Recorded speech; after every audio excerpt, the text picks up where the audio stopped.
Almighty God, we give thanks to you, the creator of the universe, and humbly beseech you to direct and prosper the deliberations of the members of this house here assembled for the advancement of your glory and the trust and welfare of the people of Trinidad and Tobago. Grant that peace and happiness, truth and justice may be established among us for all generations. Amen, amen, namaste.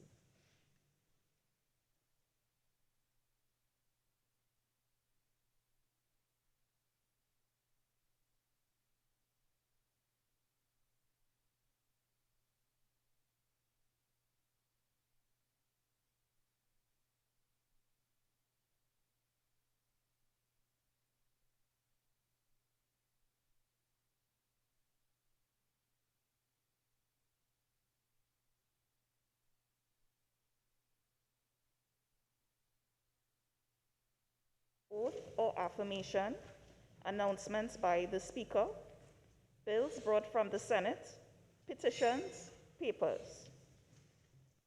The Attorney General. Madam Speaker, I have the honor to lay the following papers standing in my name. Firstly, the Land Acquisition Requisition Order 2018, and secondly, the Land Acquisition Requisition Order 2019. Minister of Health. Thank you very much, Madam Speaker. Madam Speaker, I have the honor to lay the Tobacco Control Amendment Regulations 2019. Thank you. Reports from committees, Prime Minister's questions, urgent questions, questions on notice, requests for leave to move the adjournment of the House on definite matters of urgent public importance, statements by ministers, personal explanations, introduction of bills. Number 1, the Cannabis Control Bill 2020 in the name of the Attorney General. The Attorney General. Madam Speaker, I beg to move that in accordance with Standing Order 64-1C, the Cannabis Control Bill 2020 be referred to the Joint Select Committee hereby established for its consideration and report by the 31st of December 2020.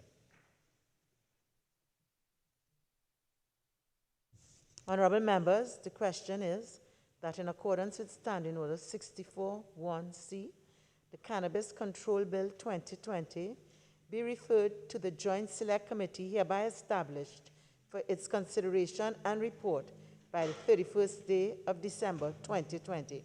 All in favor say aye. Aye. Any against? The ayes have it.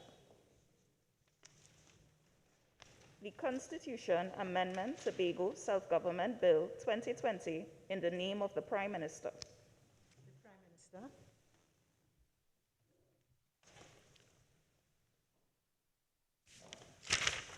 Madam Speaker, I beg to move that in accordance with Standing Order 64-1C, the Constitution Amendment Tobago Self-Government Bill 2020 be referred to the Joint Select Committee hereby established for its consideration and report by December 31st, 2020.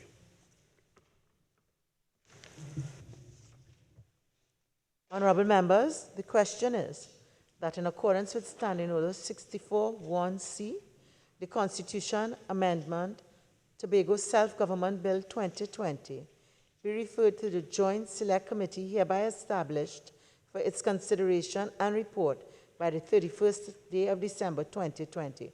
All in favor say aye. Aye. Any against? The ayes have it. The Miscellaneous Provisions Local Government Reform Bill 2020 in the name of the Minister of Rural Development and Local Government. The Leader of the House. Thank you very kindly, Madam Speaker. Madam Speaker, I beg to move that in accordance with Standing Order 64-1C, the Miscellaneous Provisions Local Government Reform Bill 2020 be referred to the Joint Select Committee hereby established for its consideration and report by December 31st, 2020. Honorable members, the question is that in accordance with Standing Order 64-1C, the Miscellaneous Provisions Local Government Reform Bill 2020 be referred to the Joint Select Committee hereby established for its consideration and report by the 31st day of December 2020. All in favor say aye. Any against? The ayes have it. The Representation of the People, Amendment Number 2, Bill 2020, in the name of the Prime Minister. The Prime Minister. Thank you, Madam Speaker. Madam Speaker, I beg to move that in accordance with Standing Order 64.1c, the Representation of the People Amendment Number 2, Bill 2020, be referred to the Joint Select Committee hereby established for its consideration and report by December 31st, 2020.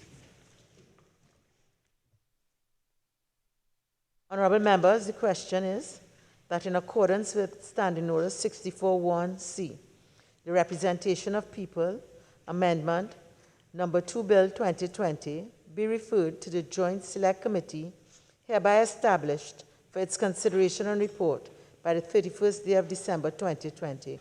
All in favor say aye. Aye. Any against? The ayes have it. Motions relating to the business or sittings of the House and moved by a minister.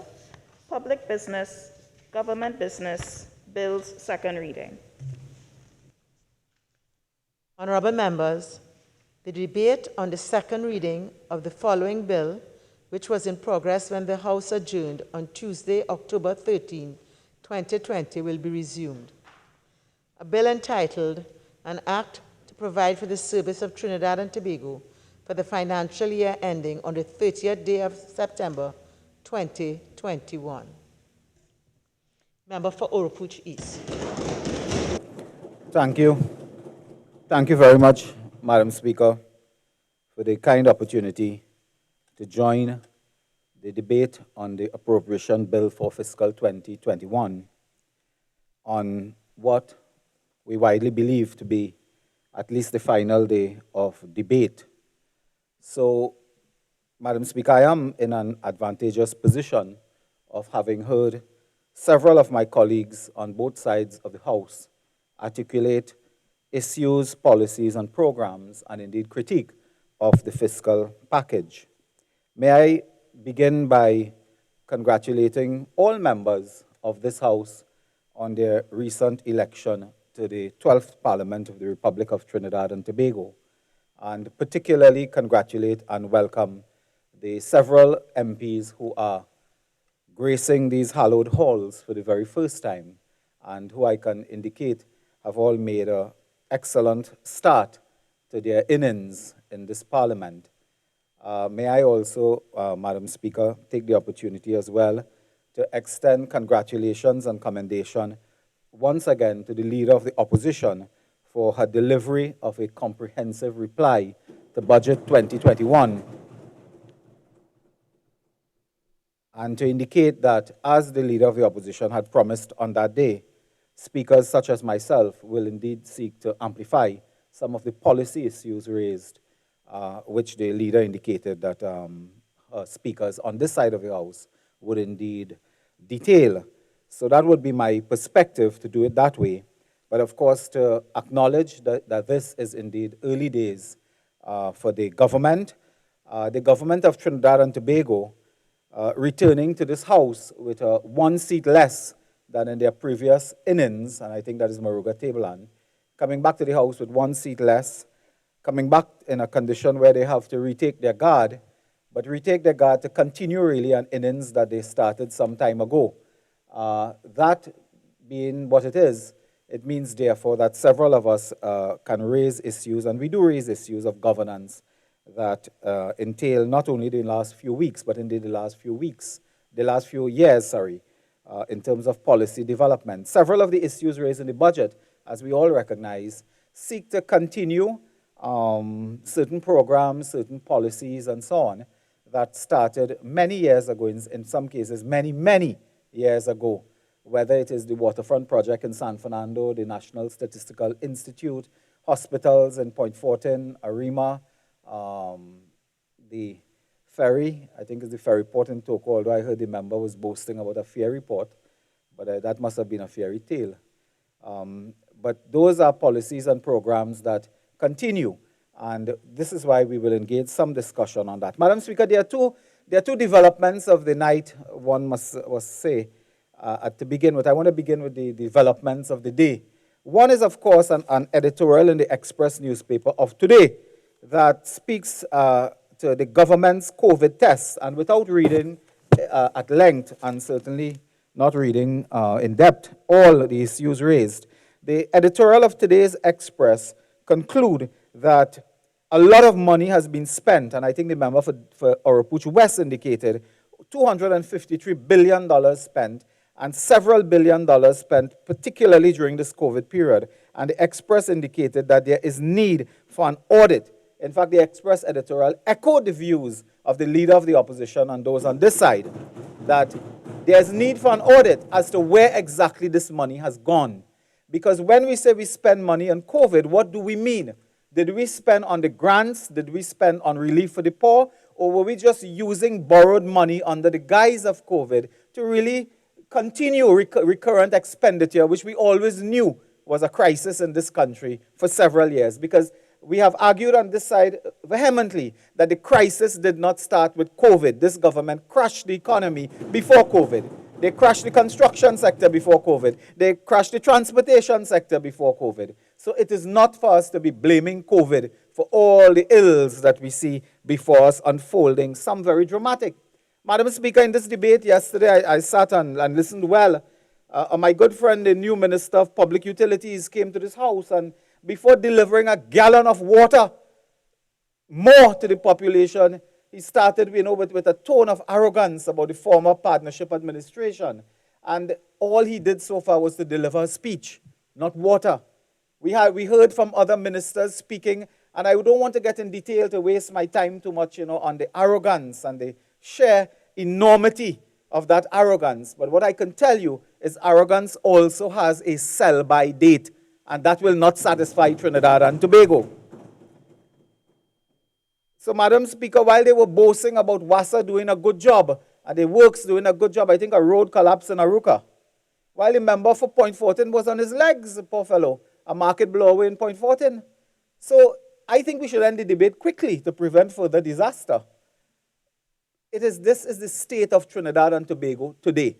It is the state of Trinidad and Tobago today. So my colleagues on our side of the house spoke at length about matters of agriculture, spoke at length about matters of transportation, of works, of local government, discrimination, and so on and so forth. I will not want to dwell into that. Madam Speaker, because I have a special interest, because really myself and I think the member for Naparima, we are both members who shadow the national security portfolio. And of course, I also shadow the housing portfolio. Necessarily, I would make some remarks on those areas. In terms of national security, Madam Speaker, we heard the Minister of National Security, who doubles up as the Minister of Energy.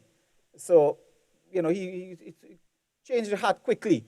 And we can comment on energy for a minute, but all I would say on that for this minute is that this government presided over and oversaw the collapse of all energy industries between Cuba and San Fernando. Today, we have a scrap iron belt between Cuba and San Fernando that this government presided over. While they were boasting of negotiating the best prices for natural gas in Houston, what they did was price Trinidad and Tobago gas out of the market. Ian Walcott, reflecting on the closure of Nurent, I think, said that we cannot compete because the price of gas is too high in Trinidad and Tobago. And they negotiated high prices. Madam Speaker, without being an energy expert, this is like a man who has a car to sell, and the car is valued $40,000. But somebody decides the car is really $80,000. And they say, we're not selling unless we get $80,000. And they remain with a $40,000 car, rotting, and it becomes scrap iron and useless. So we have gas, but we cannot sell gas because somebody negotiated a price way above what the industry wanted. So they accuse us of selling gas at a lower cost, but we had industries going, we had employment being generated, we had income being circulated, we had prosperity when we were in office 2010 to 2015.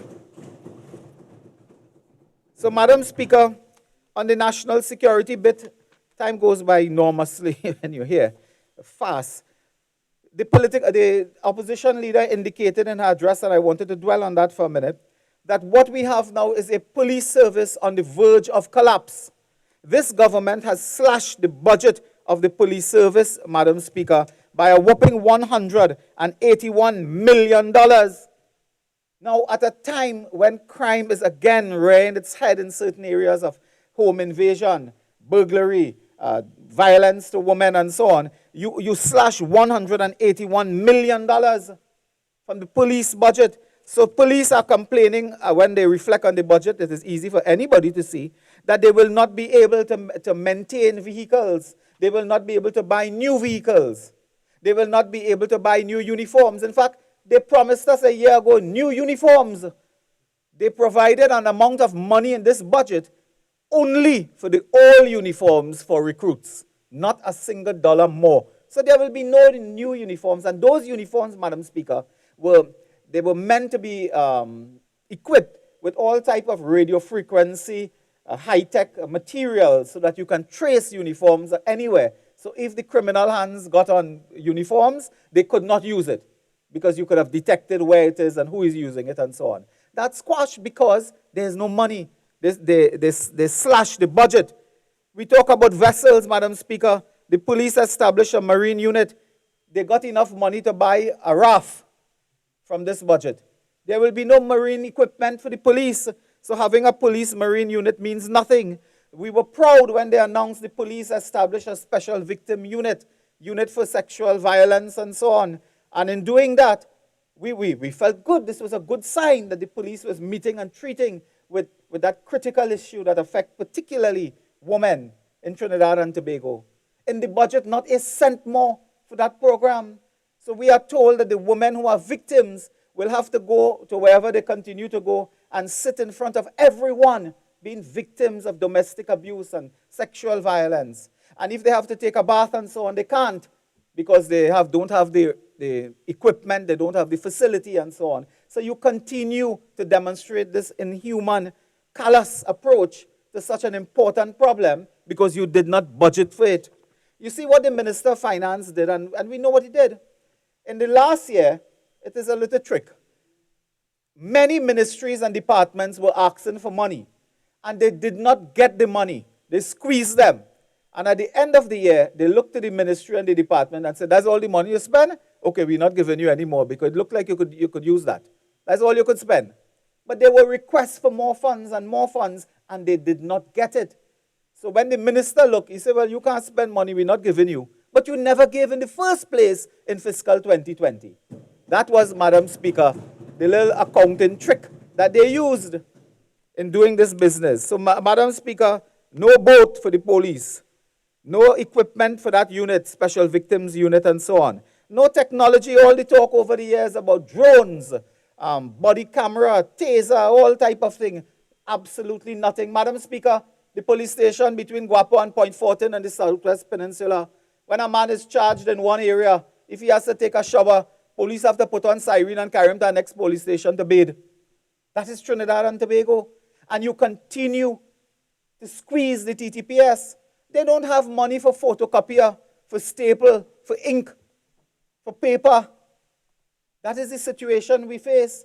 I am told, Madam Speaker, that when these vessels go out and sea for the Coast Guard, the sailors themselves have to chip up money to buy food for themselves. They don't have money for gas, for food.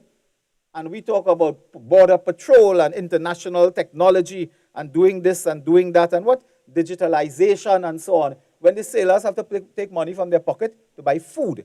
When policemen ask businessmen, could you donate some water? Could you donate a photocopy machine? Could you donate paper and ink to the police station? We don't have. And slashing the budget in this way destroys it. But you see, there's a reason for slashing the budget, Madam Speaker. They have to spend money. They need money. You see, Madam Speaker, we are in a debate now, a national debate about foreign exchange. That's a big in-word, the buzzword now, foreign exchange. The government must save foreign exchange. So we have to look at who eats an apple, grapes, and cornflakes, because we have to save foreign exchange. But where is the foreign exchange going, Madam Speaker? Madam Speaker, I want to raise a matter related to use of foreign exchange and the police and crime and justice. We were warned a few days ago from no other than the Chief Justice that the criminal justice system was on the verge of collapse. The Chief Justice said that. Huh? That was not a lawyer somewhere in a magistrate court saying that, that was the Chief Justice. And he made, of course, his argument and told us about that. But you see, Madam Speaker, something else is happening, and there's a pattern. There's a global pattern in some areas of the world where governments deliberately disinvest in public policing to bring in private policing. What they are doing is privatizing justice. What we are witnessing now is private justice and private prosecution. You see, Madam Speaker, I have a cabinet note in my hand. It is National Security 2089, dated July 24, 2020. The note is in my hand. I will not display it or exhibit it. I don't have permission to do such. But, Madam Speaker, what is phenomenal about this note is that it is a note to ratify an approval.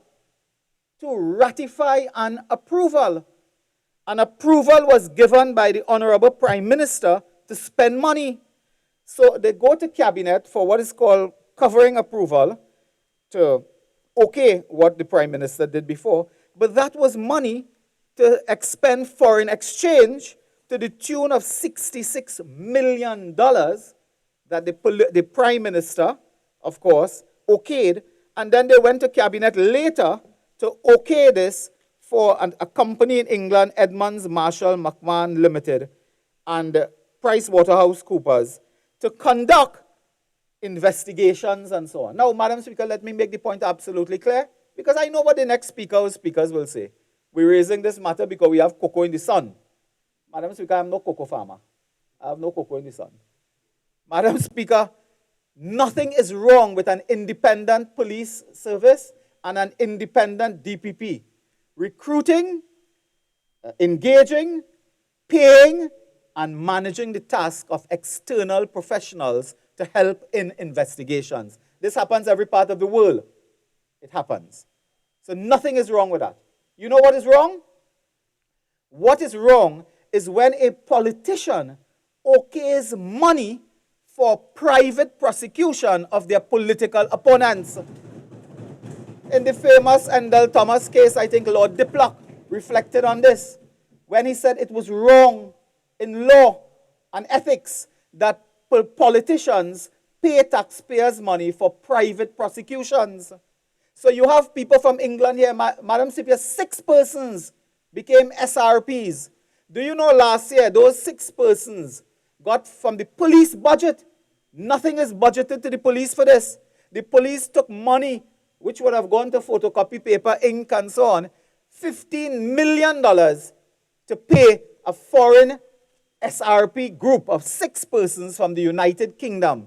We have in this country super SRPs being paid $1 million per month, while the ordinary police cannot get ink and paper. So $1 million a month or more, 15 million had to go from the police budget to pay, and now you have 66 million coming to pay again more, and there's no budget in the TTPS for this. This is what they pass the politicians. So when persons are investigated, Madam Speaker, they know that, listen, is the politician who approving this money. Let us do the politician bidding. That is the danger.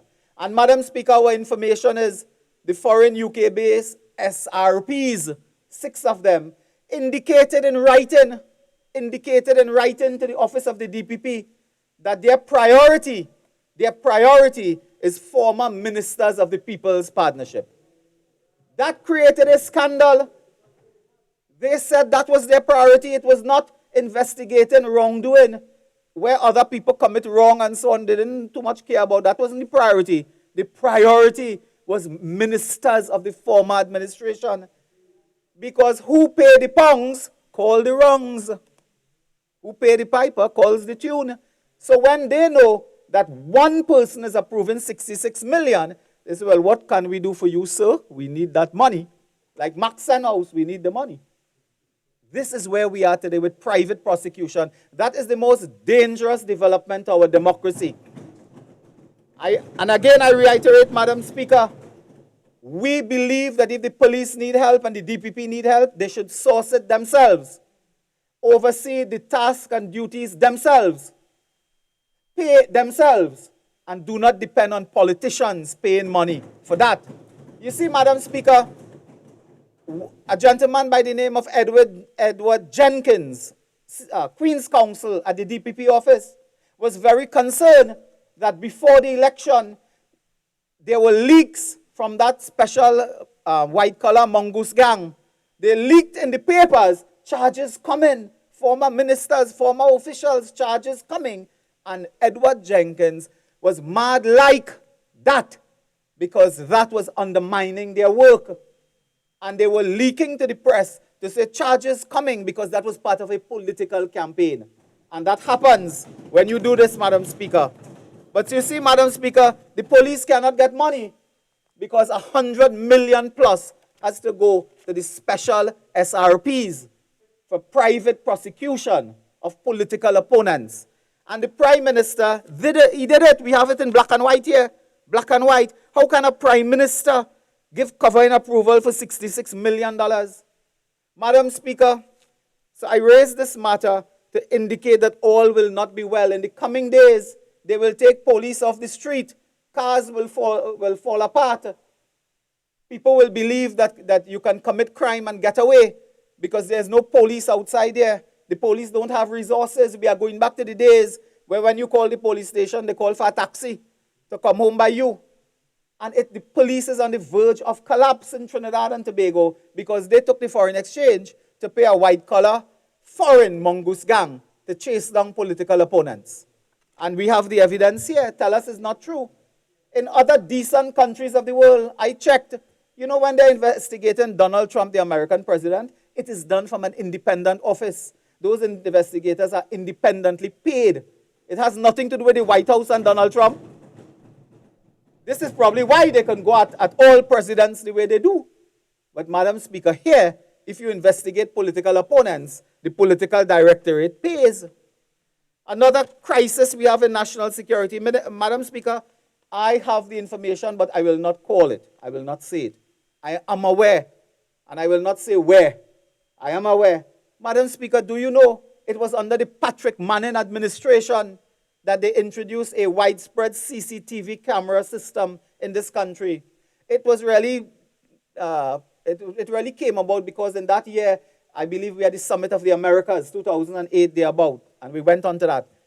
Our government increased spending and coverage, established 3 more regional centers, 1,800 more cameras we put out there. We had a total of 3,000 cameras. Do you know 900 cameras are not working? 900 cameras in this country are not working. And while you cannot fix it because you are involved in all types of, uncanny type of developments, in this parliament I have raised on 2 or 3 occasions this matter. We were told 27 January 2020, that's this year, the Minister of National Security responding to the member for Appropriation, he said, and I quote, "The contract is currently being negotiated and to be signed, I am told, this week." But Mr. Speaker, I am told nothing has been signed. Nothing has been agreed to. And to this day, they are on a month by month with TSTT that they vilify throughout the country that TSTT prices were so high. And they cannot to this day put a contract in place. They owe TSTT $750 million. TSTT is not a private organization. That is majority state. They will not pay. They said the partnership negotiated a price higher. Okay, you negotiate a price higher. Who was benefiting from that? The state as well. That is money being paid to the state. Madam Speaker, today, the camera system has collapsed. That has collapsed because they have not set in train this matter. Do you know CCTV cameras are manned in the main by the Strategic Services Agency?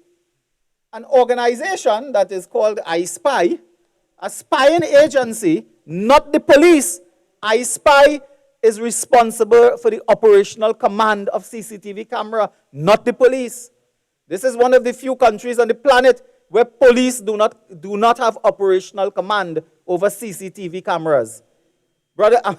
Members, Madam Speaker, the CCTV camera, They had a contract, a tender in September 2019, thereabout.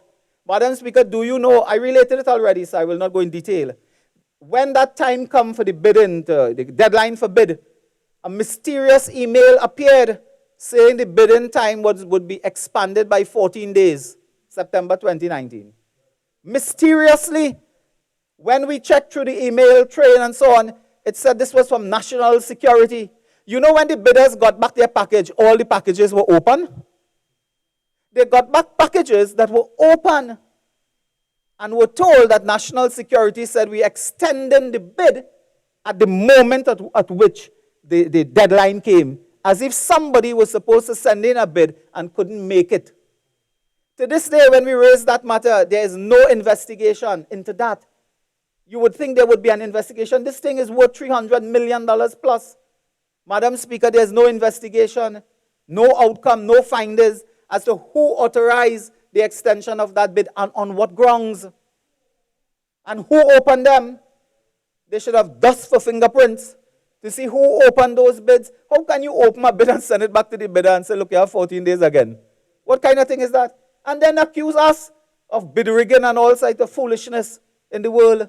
So, Madam Speaker, where we are today is that TSTT is going under. They had to retrench over 700 people. They cannot pay their bills.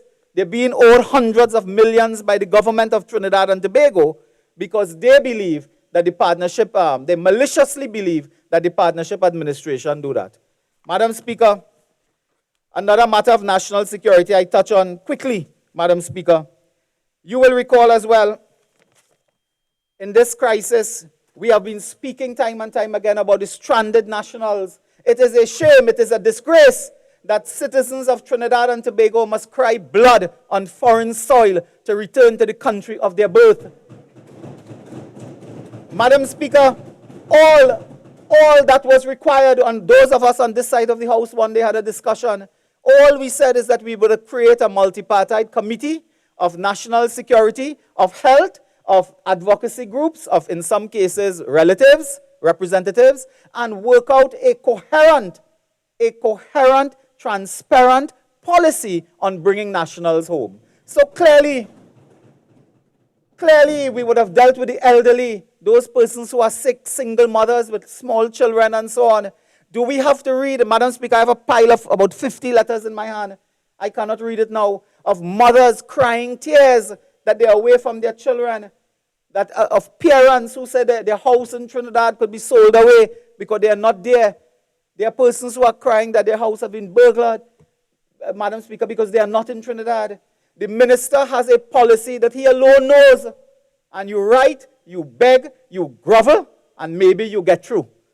Businessmen, I notice, have been getting through. I think they are important people as well. But there's no coherent policy.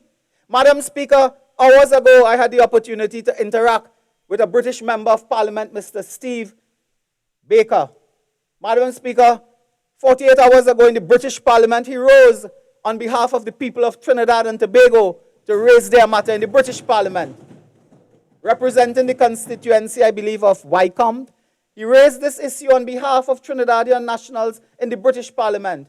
An hour ago, I expressed thanks to him, and I told him I'm speaking here. And on this floor, I will thank Mr. Steve Baker, British Member of Parliament, for his humanitarian concern for the people.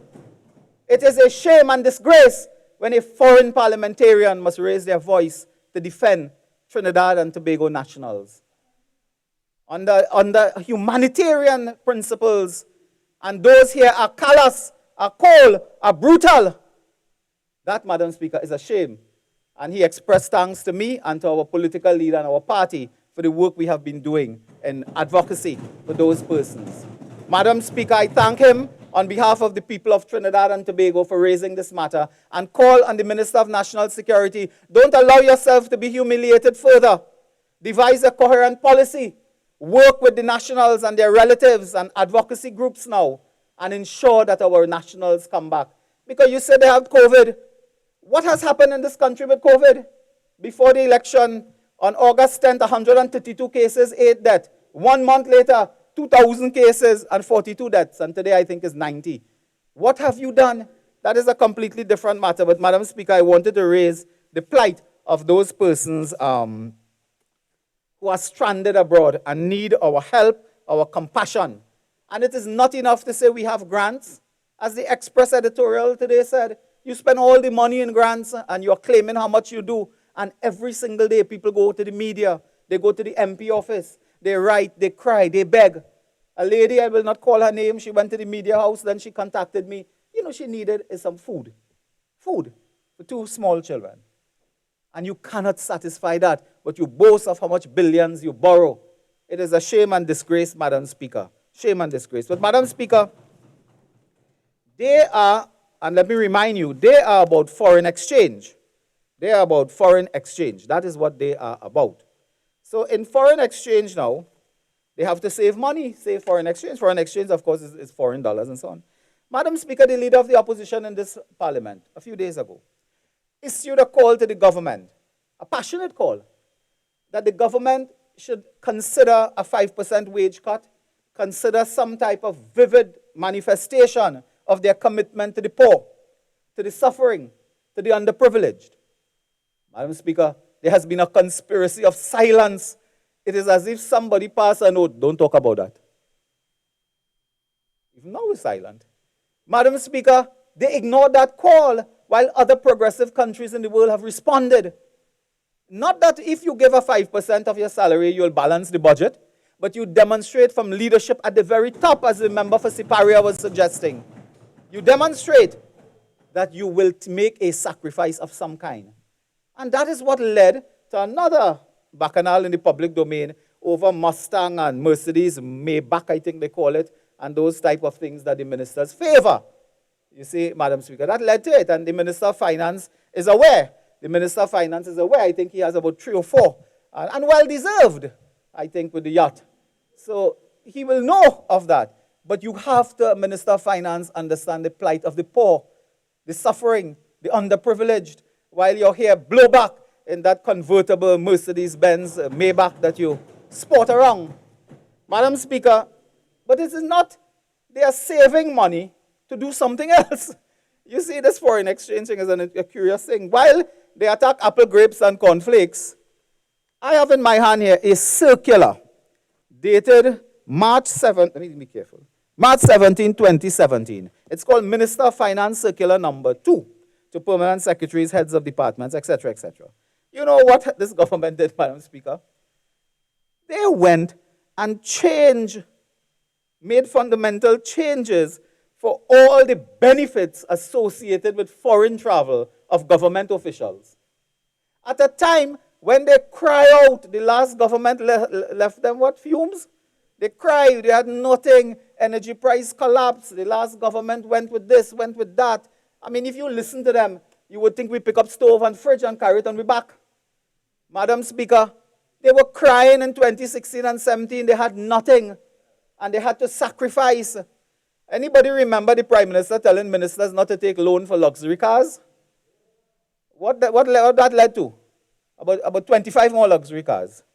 Madam Speaker, they went by this circular, I have it in my hand, and look at the one that to me, honestly, the one that to me I would take objection to, even if I'm in government, I would take objection.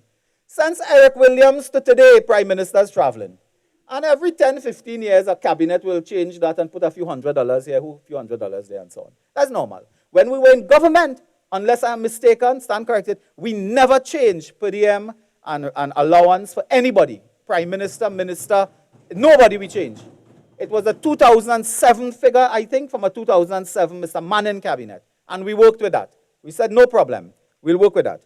Do you know in 2017, they introduced by way of a finance circular something called a special executive grant. Special executive grant. Now, I read it from a document. Madam Speaker, I don't think I have to share this with the government. They should have been sharing this with me. The Prime Minister, while on official travel abroad, is now entitled to the full payment of actual hotel rates for accommodation. That always happens. Plus a special executive grant to cover the cost of meals and other related expenses. As follows: £450 per day for travel in Europe, $450 per day for travel in all other countries. What is that about? So it has always been the case the Prime Minister would get money for hotel, for food, for warm clothes. I had a concern with warm clothes. Huh? People traveling 5 times in the year, and every time they travel, they get warm clothes. Traveling in the summer and collecting warm clothes. Madam Speaker, all ministers, cabinet ministers and so on had this problem, had the same thing, accommodation and so on. In fact, I had the honor of being chairman, I think, of the travel committee of our cabinet. So we are aware of this. They introduced for the Prime Minister and Prime Minister alone special executive grant. Grant, huh? Grant. And here this one, the special executive grant for the Prime Minister for travel-related expenses referred to above is with effect from July 1st, 2016. They backdated. So the memo is March 17, 2017, and backdated. Now it could be that the innocent Prime Minister don't know about this. He doesn't really check all this money he collects when he travels and so on. He don't check, stipend and so on. It could be that a Prime Minister is a busy person. And you can tell us whether you have been using this or not. But imagine the effrontery is the word, I think. Imagine this, the gall of going and passing measures like this to give the Prime Minister special executive grant, backdating it. When we check now the travel of the Prime Minister, which is a matter of public record, do you know in the time they backdate from included trips to the United States of America, Jamaica, Ghana, United Kingdom, Miami, and other countries. So if that is effected, because I am not casting aspersions, I am not saying anything, all I'm saying is that if that is effected, a Prime Minister, whichever Prime Minister they would have been dealing with, the Prime Minister would get back pay from travel. So you sleep in a hotel in New York, and 1 year later they give us some more money for that sleeping in New York. Effectively, that is what it is. This is scandalous. This is a shame. And you were doing this before COVID. COVID didn't do this. You were on this jaunt. I don't want to use unparliamentary term, Madam Speaker. I have not caused you to rise yet, but I don't want to do that. Madam Speaker, they could have the obscene courage to go and pass a measure like this while crying down that the economy is bad and the treasury empty and the former administration leave nothing. That they could have done this is a spectacular example of inefficiency, incompetence, waste, and mismanagement. Madam Speaker, it is spectacular in the least. Madam Speaker, sorry, may I just ask the member to identify the document, please? I didn't hear. If you could identify the document. Not hearing me properly? The member is asking for you to identify the document. Oh, sure, yes, ma'am. The document is called FM 200, Minister of Finance Circular, dated number 2, dated March 17, 2017. And of course, the government feel free to tell us, look, this document I'm holding in my hand, which I'm prepared to share, is a fake document. It could be because it may be a fake document. I don't know. It don't look fake to me. But this speaks about this special executive grant. And therefore, Madam Speaker, I raise this matter to tell you that this government is not interested one bit in demonstrating at all leadership during this difficult period when they call upon all citizens to sacrifice. Madam Speaker, the housing sector. The member for Arima became the 6th Minister of Housing in 5 years to address us. I must congratulate her. She lasted more than 1 weekend. I think that her predecessor lasted. But the member for Arima, of course, who I believe is a returning resident to this house, was at pains to go through again and tell us all the promises in the housing sector. And I like how every time they talk, they increase building houses by a few thousand. So every time you talk, it's 5,000, 2,000, 25,000 and so on. Madam Speaker, under his breath in the budget, the Minister of Finance told us in 1 year they constructed 250 homes. They have in 5 years not started and completed one estate. There's an estate in Harmony Hall off the highway around the Brian Lara, Madam Speaker. That started in 2016. To this day, you cannot put anybody to live there because there are more and more problems. They have gone back to the old bad days and the old bad ways. Madam Speaker, this government is going to continue a policy that the pre-2010 government did. All of this talk about bringing in small contractors and medium contractors, that sounds nice. That's nice talk because you want people to feel that you're helping small business. Madam Speaker, from our research and which we know in the industry as well, do you know when a large contractor gets a housing contract or a bridge or a highway, they employ 75 small contractors. It is the large contractors who employ small and medium-sized contractors. They are large contractors who don't own equipment. Some may not even have a shovel. But when they get and they move because of economies of scale, they bring in contractors for infrastructure, for design. Of course, all people who do design is by contract. They bring in for engineering. They bring in a team for outfitting. They bring in a team for roadway. They bring in a team for wastewater treatment plant. Small contractors get work when big contractors get work. But they have been criminalizing and demonizing large-scale construction. When we got into power in 2010, I remembered we were at the Diplomatic Center. Madam Speaker, before some of us knew what ministry the office looked like, we were summoned by the Prime Minister to the Diplomatic Center. We went on a stage there. The contractors and the business community came there, Madam Speaker, and they herd us into a room, and Madam Speaker, they started to hurl abuses. I didn't even know these people. The former government left a bill of $7 billion for us to pay. What did we do? Did we criminalize anybody? Demonize? We worked with the construction sector to keep the economy going, to keep work going, to keep business going, to keep industry going. They are not about that. Their historic project is to stifle business so that today people pack up and go on. And throughout the Caribbean islands, there are contractors from Trinidad and Tobago who have been welcomed on those islands, building homes, building bridge, building highways. That is what they did. Do you know when we checked the list of small contractors, Member Farima? The entire list, well, let's say the entire, 80% of the list were members of the PNM General Council. Anybody who was anybody in the General Council were building homes. 5 homes, 2 homes, 3 houses. Well, not a 3. They were building, Madam Speaker. They were giving their party friends and faithfuls, Madam Speaker, contracts to build 5 homes. But because persons did not have resources, did not have credit worthiness with the banks and so on, they crashed. It had one man, a friend of mine, incidentally, who I think he built 1.5 houses out of 5. And then begging for money every week because they don't have money to go buy. They are going back to do this. And I serve notice on this government. I do not point out wrongdoing. I am serving notice. They know who they are. We are looking at them with an eagle's eye. There are contractors on the government benches who are involved in works and housing. And we are hoping that they will conduct their business. Because in the next administration coming here, it will be recusal after recusal after recusal.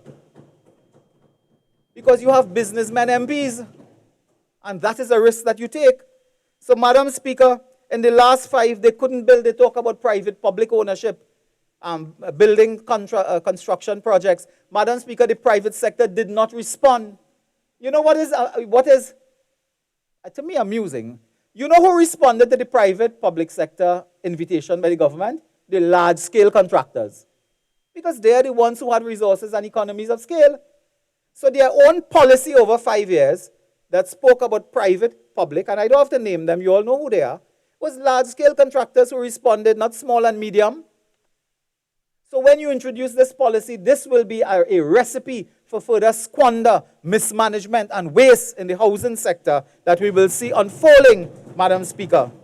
The Land for the Landless program, my friend went a few days before the reading of the budget. I think my friend gave out 11 leases. We had developed over 500 lots of land on the Land for the Landless program. They went sheepishly and gave out 11. You know, they took 5 years to get statutory approval for 11 leases. 11, when we had a lottery that identified, I think, 300 persons with a public lottery. So, Madam Speaker, this housing plan and so on, it sounds nice, but we'll have to wait and see. Their track record on housing is Las Alturas. Their track record on housing is the Chinese contract. That is their track record. And that is what will happen again. Because once you don't engage the construction sector properly and you continue to demonize, criminalize, their friends in the industry said, I want to have nothing to do with you. You're not paying your bills. And that, Madam Speaker, is where we are with that. Madam Speaker, in terms of my constituency, all I wanted to say is that I have written to the Minister of Finance and the new Minister of Education, indicating that we had a promise from Minister Garcia. I hope he enjoys his retirement. We had a promise for him that he will complete the Ramaitres Hindu School. We look forward for that. I speak on behalf of the constituents and on behalf of the parents who have suffered for 5 long years, that this government will come to terms with that and do that. We are asking that you keep in mind the University of the West Indies. You opened the door to the Debe campus when you had a pandemic. If it had no pandemic, you would never open the door and put on the lights. We are hoping that you open it in this term, create the jobs, have the education for the children, for the young people, and work, Madam Speaker. Madam Speaker, I know I have about how much minutes, Madam Speaker? 22:30. 2:22, yes. Madam Speaker, in the last minute or so, I wanted to take the opportunity again to indicate that this government has a lot to prove. They stand with a certain amount of arrogance, and boast about we win and so on. And listen, we don't feel bad to tell you that the people of Trinidad voted for the United National Congress. We don't feel bad to tell you that. That's not something we are ashamed of. We are proud that the people of Trinidad and Tobago and the people of Trinidad supported the United National Congress. And yes, if we had 2 candidates in Tobago, we might have won that too. But Madam Speaker, the people of Trinidad, the people of this land here that the parliament is based, voted for the United National Congress in majority. And I'm happy that along with the member for Siparia and myself, of 20 returning MPs, we got the most votes of all.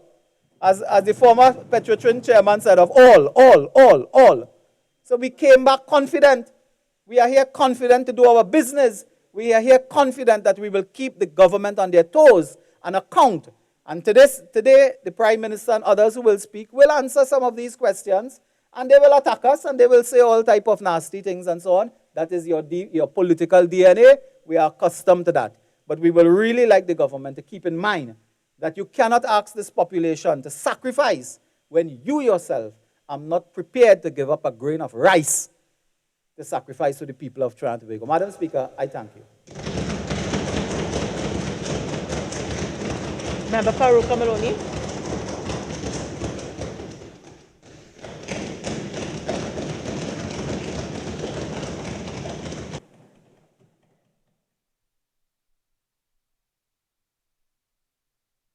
Thank you very kindly, Madam Speaker. Madam Speaker, before I even get into my discourse today, let me say in relation to the member for Oropouche East, it seems as though every time he stands in this chamber, he tries to use the opportunity to put up a defense for himself. So, Madam Speaker, some time ago, I had the privilege of being able to read a document from the police in relation to this member.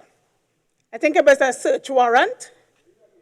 And Madam Speaker, he was able to put up a defense. And every single opportunity that he has in this House, Madam Speaker, he tries to put up a defense with the matters that are before the public in relation to him. So, Madam Speaker, he comes here today to talk about the Ministry of National Security. And is it curious, Madam Speaker, that the member for Oropouche East, of all the 19 members on that side, In order, 48-6.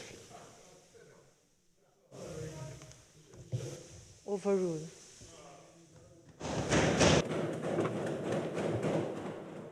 yes, Madam Speaker, of all the 19 members on the opposition bench, it is the member for Oropouche East who is the shadow for national security, Madam Speaker. That seems quite impossible for us to believe on our side. And Madam Speaker, as usual, he puts incorrect information into the public domain. Madam Speaker, when those on the other side were in office, prior to that, when there was what we called an accountable allowance, when people travel, they had to account for their travel. Under the Bastio Pandey administration, they ended that system of accountable allowances. So I don't know where he is getting this issue about allowances in relation to government travel. They ended the accountable allowances. In relation to warm clothing allowances, Madam Speaker.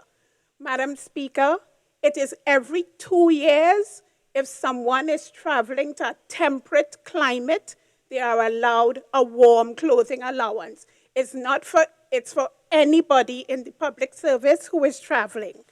Madam Speaker, and it's every 2 years. And you have to be traveling at a time when you would need warm clothing. You don't just get it willy-nilly. Madam Speaker, I am in shock to hear the member for Oropouche East prosecute a case against small contractors. Madam Speaker, is it because during their administration, their objective was to overprice everything so that they can benefit from the overpricing? Madam Speaker, we of the PNM have a policy of ensuring that small contractors in any construction or other development must be given at least 10% of that development must go to small contractors. Madam Speaker, that has been our policy over the many years that we have had the administration of this country in our hands. In addition, Madam Speaker, I ask the question, how were they, under the member for Oropouche East, when he served as Minister of Housing, able to move houses that would have cost $350,000 at the time to be constructed to a whopping $1.3 million, Madam Speaker? In addition to that, when we return to office, we have been able to bring those same houses down to about $600,000, Madam Speaker. So, Madam Speaker, the member for Oropouche East, as usual, has this penchant for saying he's going to drop a bomb, he's going to drop a bomb. And each bomb that he has tried to drop fizzles into obscurity, Madam Speaker.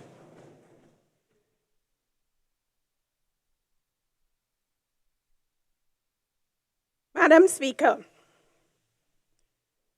if only because the member for Siparia is the longest serving opposition leader this country has ever seen and will continue to be opposition leader perhaps for the next 5 years, and if she has the temerity to stay on for another 5 years, because, Madam Speaker, when this country adjudicates upon us in 2025, we will again win the next election when it is called. But, Madam Speaker, there's an expectation, because the member for Siparia is the opposition leader, that her response to the budget would be one worthy of repetition, worthy of study by political students, worthy of commendation by political pundits. But, Madam Speaker, we saw nothing like that. Madam Speaker, alas and alack, I suppose that the country has grown, and I take this quote, yawningly weary of the stumbling, the fumbling, and the sheer ineptitude and vacuity that annually characterizes the member for Siparia's response to every single budget. Madam Speaker, to listen to the member for Siparia, one could easily get the impression that Trinidad and Tobago is the only country that suffered in this COVID-19 pandemic. Madam Speaker, the citizens of Trinidad and Tobago have adjudicated And it seems as though those who are opposite to us cannot accept the fact that the People's National Movement is the government of Trinidad and Tobago. They are behaving in their responses as though there is an election to come.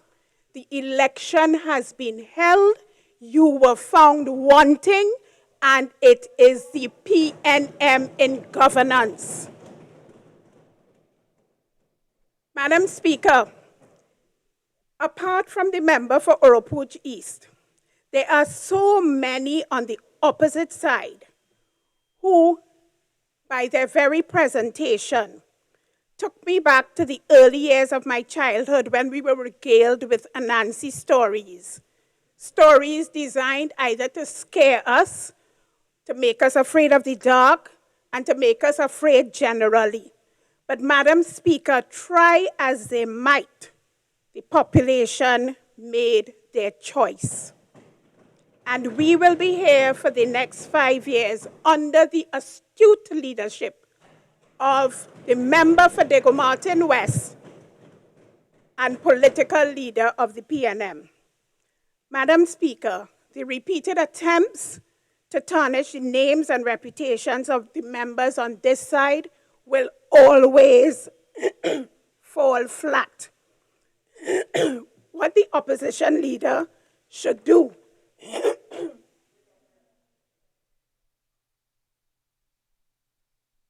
is look on her own side, Madam Speaker.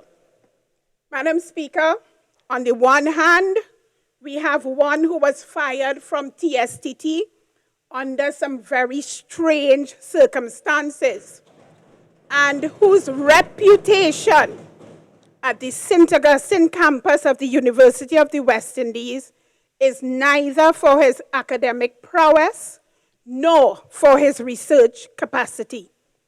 Then there is another one, Madam Speaker, whom we understand, while he worked at the office of the Prime Minister during those dark days of the PP administration, was allowed to live at the Federation Park Villas or in some other government housing without paying 1 cent to the people of Trinidad and Tobago, allowed to live there free.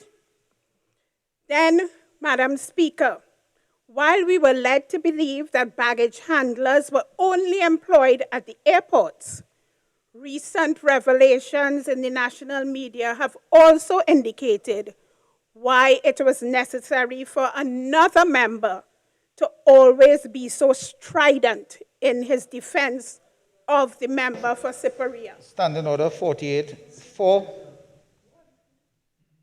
the members of the House.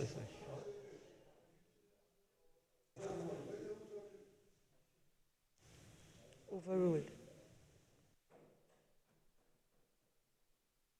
And Madam Speaker, not to be outdone in this charade of opposition bedfellows, there are those who have purchased vehicles for over $2 million, Madam Speaker, and have been allowed the exemption in the order of over $1 million, Madam Speaker. And there are others who, having either nakedly exposed themselves to the lies, half-truths, and innuendos, or having drunk copiously from the pipe of deceit and mamagai, would now come to this house and lecture the PNM. Point of order. Because when I raised the issue of cars are stopped.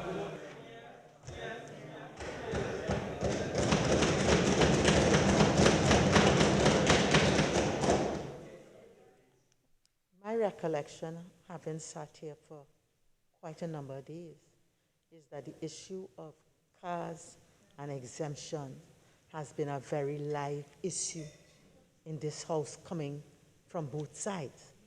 I overrule the objection. Madam Speaker, so when the member for Cyperia talks to us about gas brain, a headline that she took from one of the newspapers. I asked her to remember, Madam Speaker, I asked the member for Superior to remember the fact that during her tenure as Prime Minister, she racked up 636 hours of flight time using the national helicopter as a taxi. Standing Order 48-4. When I went into details of his car, the car was stopped.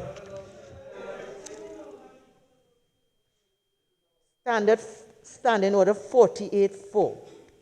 It shall be out of order to use offensive and insulting language about a member of either house or to threaten a member.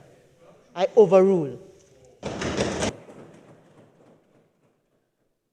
And Madam Speaker, I repeat, when the member for Superior talked about gas brains on this side, I asked her to remember the fact that during her tenure as Prime Minister, she racked up 636 hours of flight time using the national helicopter as a taxi between the Pink Mansion in Philippines to Port of Spain.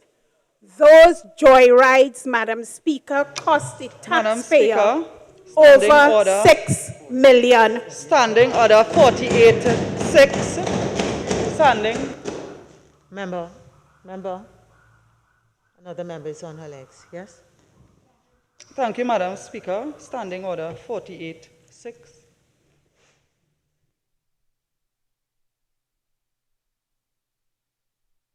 I overrule.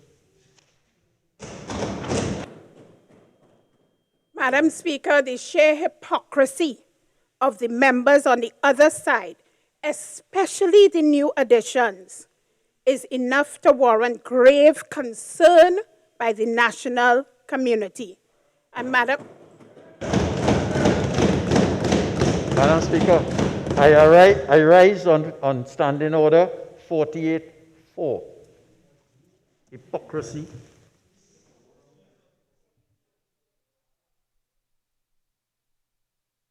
I'm hearing members sucking their teeth.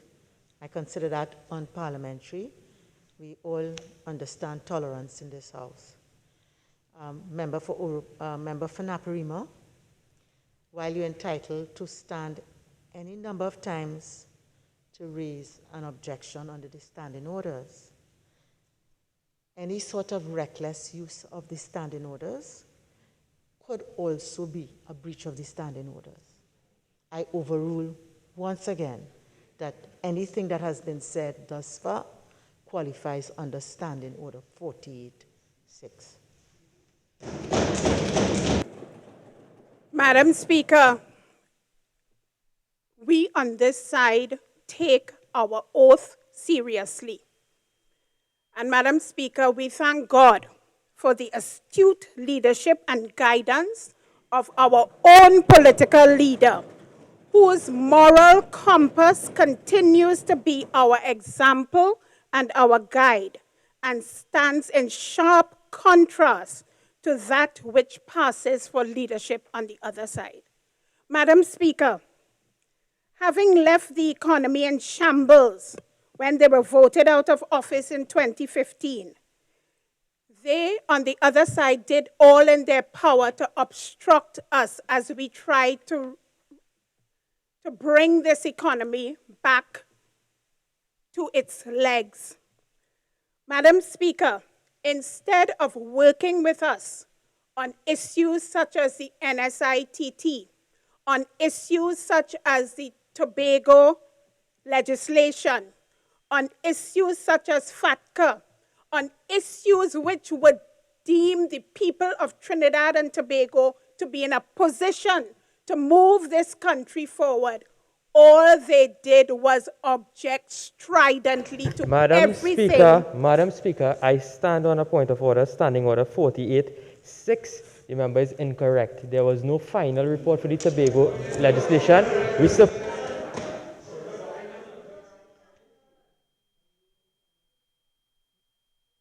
Members, if you want to challenge something on the facts, you have an opportunity when you answer to say that, but that does not make it a breach of Standing Order 48.6. You may not agree with what the member says, but that doesn't mean that it qualifies under 48.6 or 48.4. Continue. Madam Speaker, the Minister of Finance, under the astute leadership of the Member of Parliament for Digger Martin West, and with the support of every single member of the administration between 2015 and 2020, maneuvered the turbulent waters.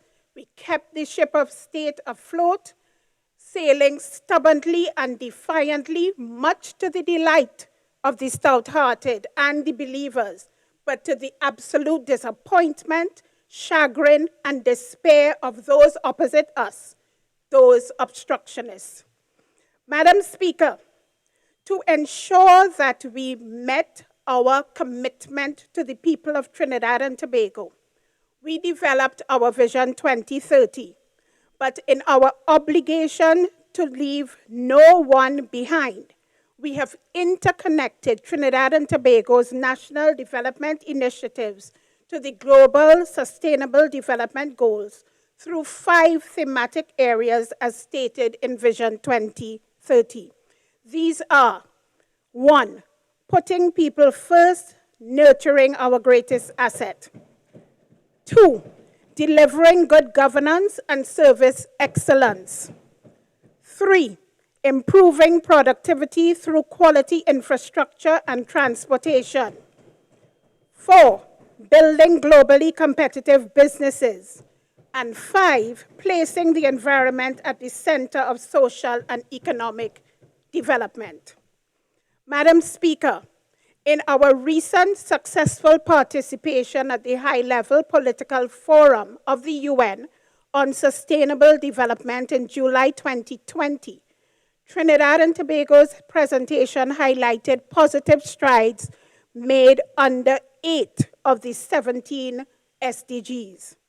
These were enhancements to infrastructure to support the universal healthcare system, with parallel improvements in the number of physicians and nurses, passing of the Marriage Act 2017, which abolished child marriages, and the National Workplace Policy on Sexual Harassment. And let me make the point, Madam Speaker, in this Marriage Act, those opposite to us were against us passing this piece of legislation. So, such a fundamental piece of legislation.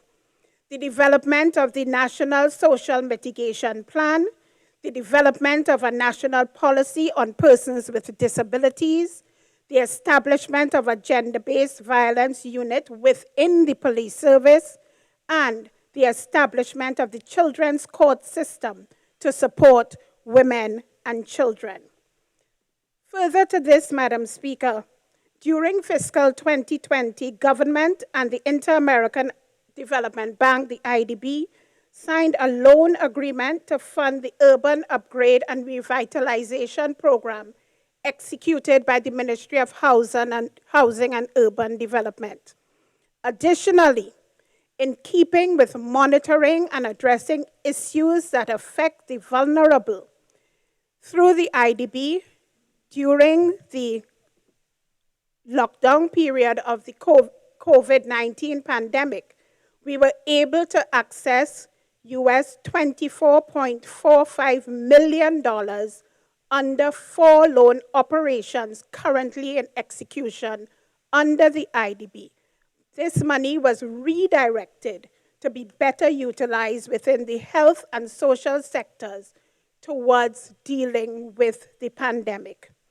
Madam Speaker, this government has, as a matter of national record, determined that the CSO will become the National Statistical Institute of Trinidad and Tobago. We had indicated, Madam Speaker, that we would collect data for certain surveys during this period. These were the Household Budgetary Survey and Survey of Living Conditions, and the Multiple Indicator Cluster Survey, which is a survey on the welfare and status of women and children. Both surveys have been delayed and now will be started in early 2021. Madam Speaker, you would know that the year 2020 was supposed to be the year to undertake the population and housing census. However, because of the COVID restrictions, the planning of the exercise had already been done, but we will now undertake this exercise in 2022. And Madam Speaker, this is because at the just concluded 32nd meeting of the Regional Census Coordinating Committee, it was generally agreed that given the new technology and the dangers of COVID-19, that May 2020 is the recommended date to effectively plan the census. Under the theme, Delivering Good Governance and Service Excellence, the Ministry of Planning and Development facilitated the government's thrust to build the public's trust in government structures, promote strong and independent public institutions, and ensure that democratic institutions operate on the principles of transparency, value for money, accountability, equity, morality, and integrity in public life. Madam Speaker, in this regard, under our National Development Planning Initiative, the Ministry has embarked upon a 3-year policy cycle training plan, not only for the staff of the Ministry, but for other ministries, divisions, and officers within other ministries and divisions. This training, Madam Speaker, is expected to improve the efficiency and effectiveness of officers who have responsibility for the management of the public sector investment program. Our objective, Madam Speaker, is to ensure that we get value for money for the program that we have established for the public sector. Over the last 5 years, Madam Speaker, the Town and Country Planning Division has been conducting a number of key activities to improve its efficiency. This was done by increasing timely access to services, bringing services closer to the people, and improving the ease of doing business within the division. What we have developed, Madam Speaker, is an automated construction permitting system, aptly called Develop TT. Through this system, there are over 30 spatial planning guidelines for planning professionals, and we have also launched the pilot phase to allow for the electronic submission and processing of applications for the City of Port of Spain, Diego Martin, and part of the San Juan Laventille Regional Corporation. 15 regulatory advisory agencies, inclusive of the Town and Country Planning Division's North Office, the Port of Spain City Corporation, have participated in this program. Madam Speaker, we have also ensured that through the UE Seismic Research Center, the Ministry of Planning and Development continues to be engaged in the Seismic Microzonation Studies Program, which has produced a detailed map of the different levels of a specified geotechnical hazard that may be triggered by an earthquake. Madam Speaker, you have seen that there has been, in recent times, a number of earthquakes, and so we are getting prepared. Madam Speaker, I must bring to the attention of this Honorable House and the national community that there is a key initiative, and that is the development of Port of Spain. Our capital city will be reborn through integrated collaboration and implementation of policies and plans that would see the recognition of the historical district, and also through the Urban Development Corporation and the Ministry of Planning and Development. The main objective of this project is the revitalization of the city of Port of Spain. And the issue will be, Madam Speaker, to ensure that we improve local economic viability and provide a quality environment for tourists and residents. So we have the Memorial Plaza project, the Salvatore Building project, the Piccadilly Development project, the Foreshore Green Park development, and the Citygate development, and the Colville Street development on the Power Gen site. Madam Speaker, there are two things that I must bring to this House's attention. Madam Speaker, it is with a deep sense of satisfaction and pride that I report to this House and the national community that the long festering issue of the Chaguaramas farmers has been, for all intents and purposes, settled. You will recall, Madam Speaker, that in 2014, the last administration removed the Chaguaramas farmers at Grove Road, destroyed their crops, and aimed to use their land for development for their friends and family. We of the PNM, in opposition, stood with the farmers and marched from Port of Spain to Chaguaramas in solidarity with them. These farmers have been now paid for their crops in accordance with the Ministry of Agriculture's assessment, and the land at Grove Road has been surveyed so that each farmer will have his land and his deed. The farmers have been vindicated and returned to their rightful position. Madam Speaker, as you know, the Ministry of Planning and Development also encompasses the environmental issues. And Madam Speaker, it is with pride that I announce that on October 27th, Trinidad and Tobago is positioned to receive the globally sought after UNESCO Man and the Biosphere Program designation, which aims to improve livelihoods and to safeguard the ecosystem. This designation and associated activities are directly contributing to achieving Trinidad and Tobago's commitment to the UN Sustainable Development Goals and aligns with our Vision 2030 plan.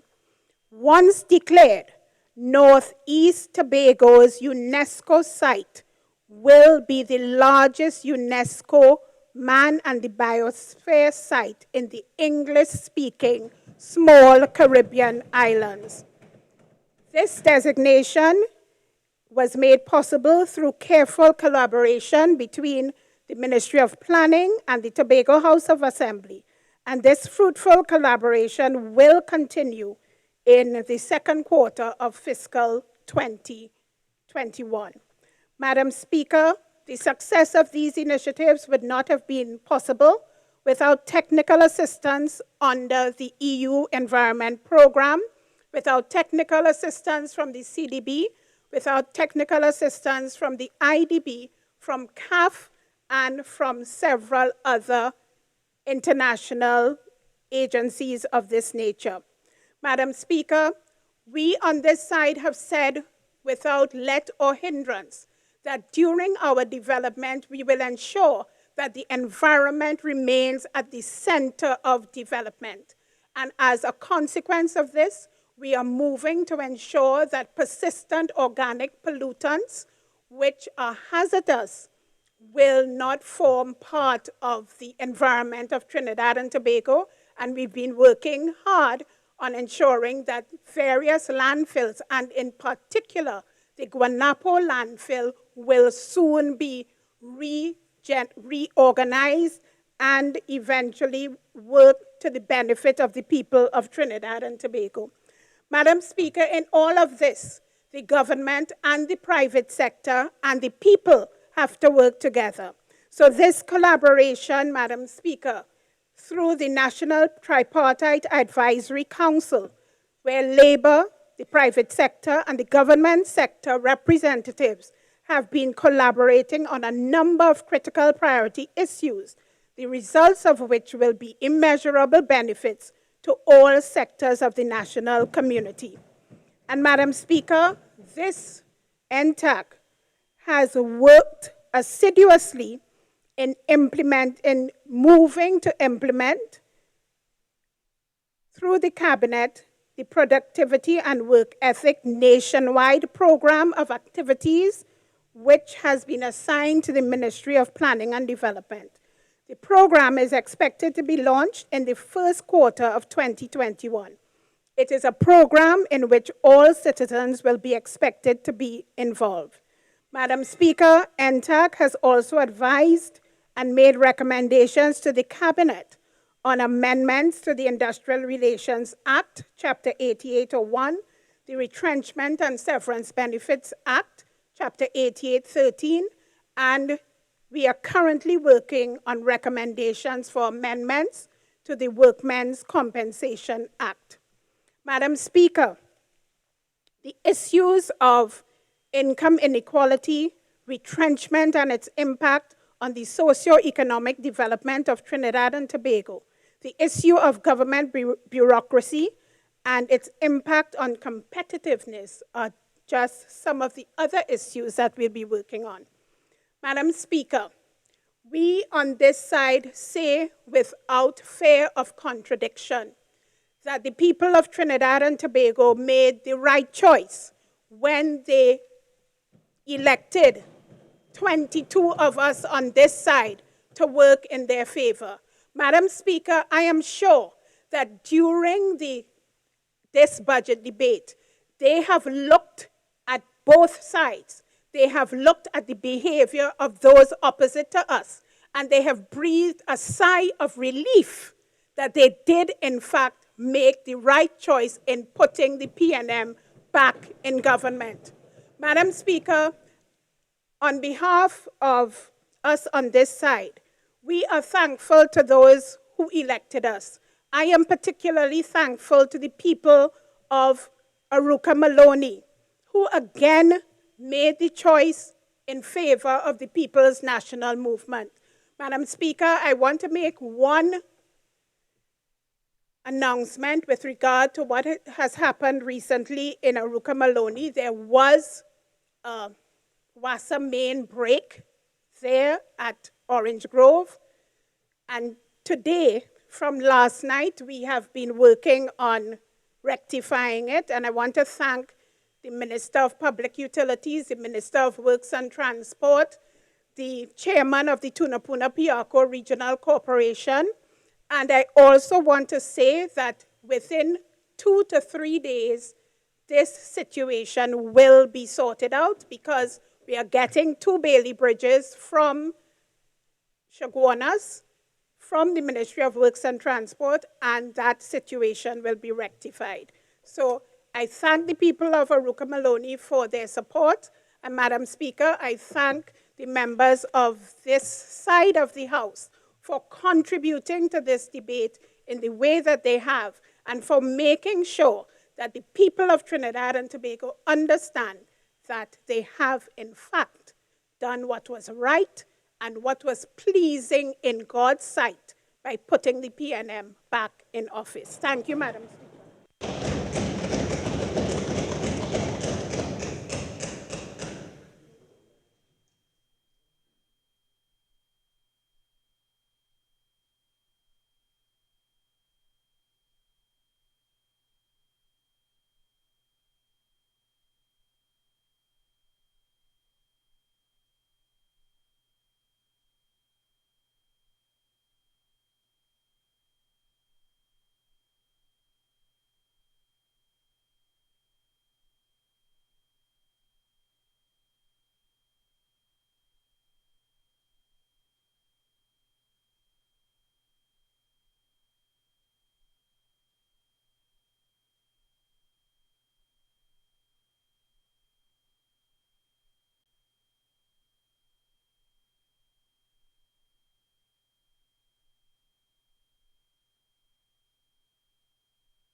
Minister of Energy and Energy Industry.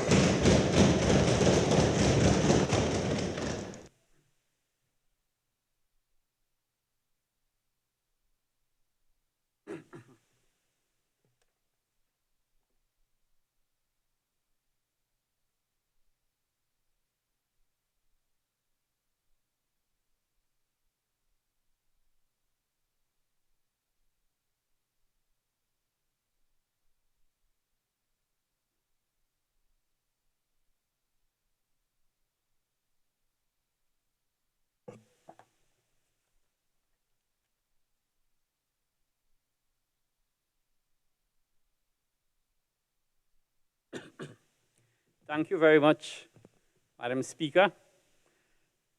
I must say it's indeed an honor and a privilege to make a contribution on this appropriation bill during its latter stages.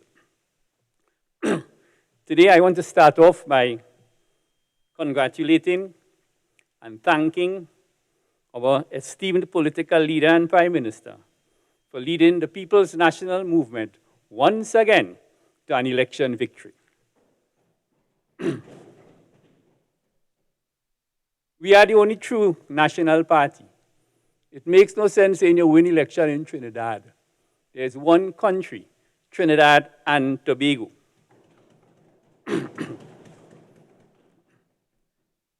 Madam Speaker, I have had the honor to serve as chairman of this great party for almost 10 years. I know its operation. I know how it functions. And I want to let this nation know that there is no other political institution in the Caribbean that can stand the scrutiny and the wisdom of the People's National Movement.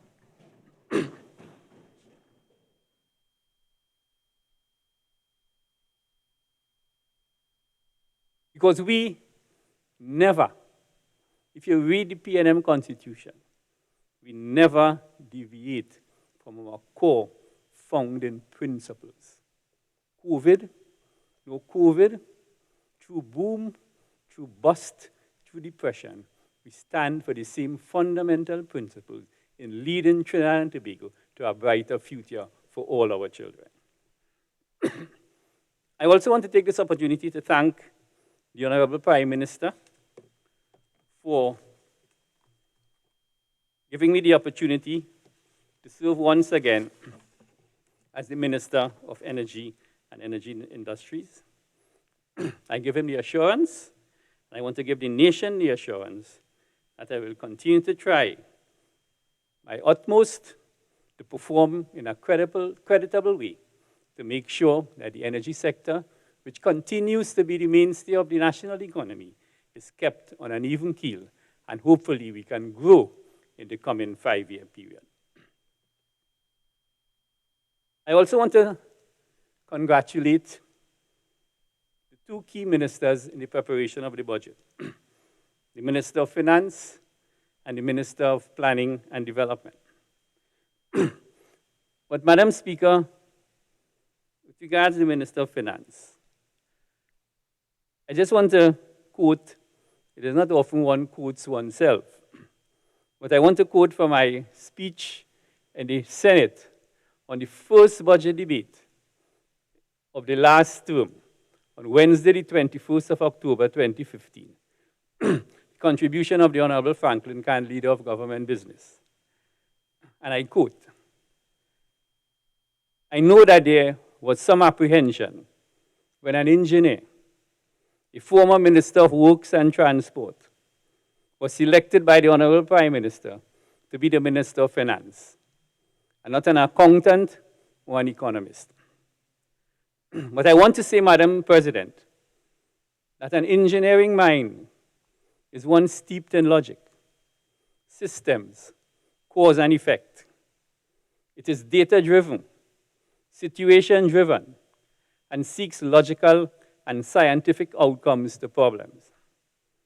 As an engineer myself, I fully endorse this approach by the Honorable Prime Minister, and I have no doubt that the Honorable Member of Parliament for Diego Martin Northeast will prove to be one of the better ministers of finance this country has ever seen.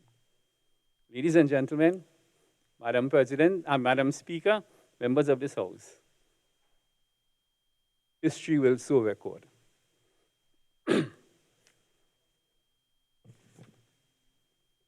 I now move on to the energy sector. Madam Speaker, the Minister of Finance in his budget statement stated that prior to the COVID pandemic and the price war amongst major oil producers in the price war between Russia and Saudi Arabia, among major oil producers, the economy was on a sustainable growth path. Inflation was at 1% down from 5% in 2015. Government revenue had increased by $10 billion, or 27%, over 2016 figures. Oil and gas revenue increased from 7.6% of total government revenue in 2016 to 24% in 2020. Government expenditure was brought down to the $50 billion range, representing a decrease of 20% over 2014-2015 levels. The fiscal deficit was reduced to 2.5%, down from 9.5% of GDP in 2016. And the story goes on and on. The initial outlook for 2020 was promising. OPEC and other oil producers had committed to production cuts and there was improvement in trade relations between the USA and China. More so, in early 2020, the oil price was predicted to exceed $70 per barrel.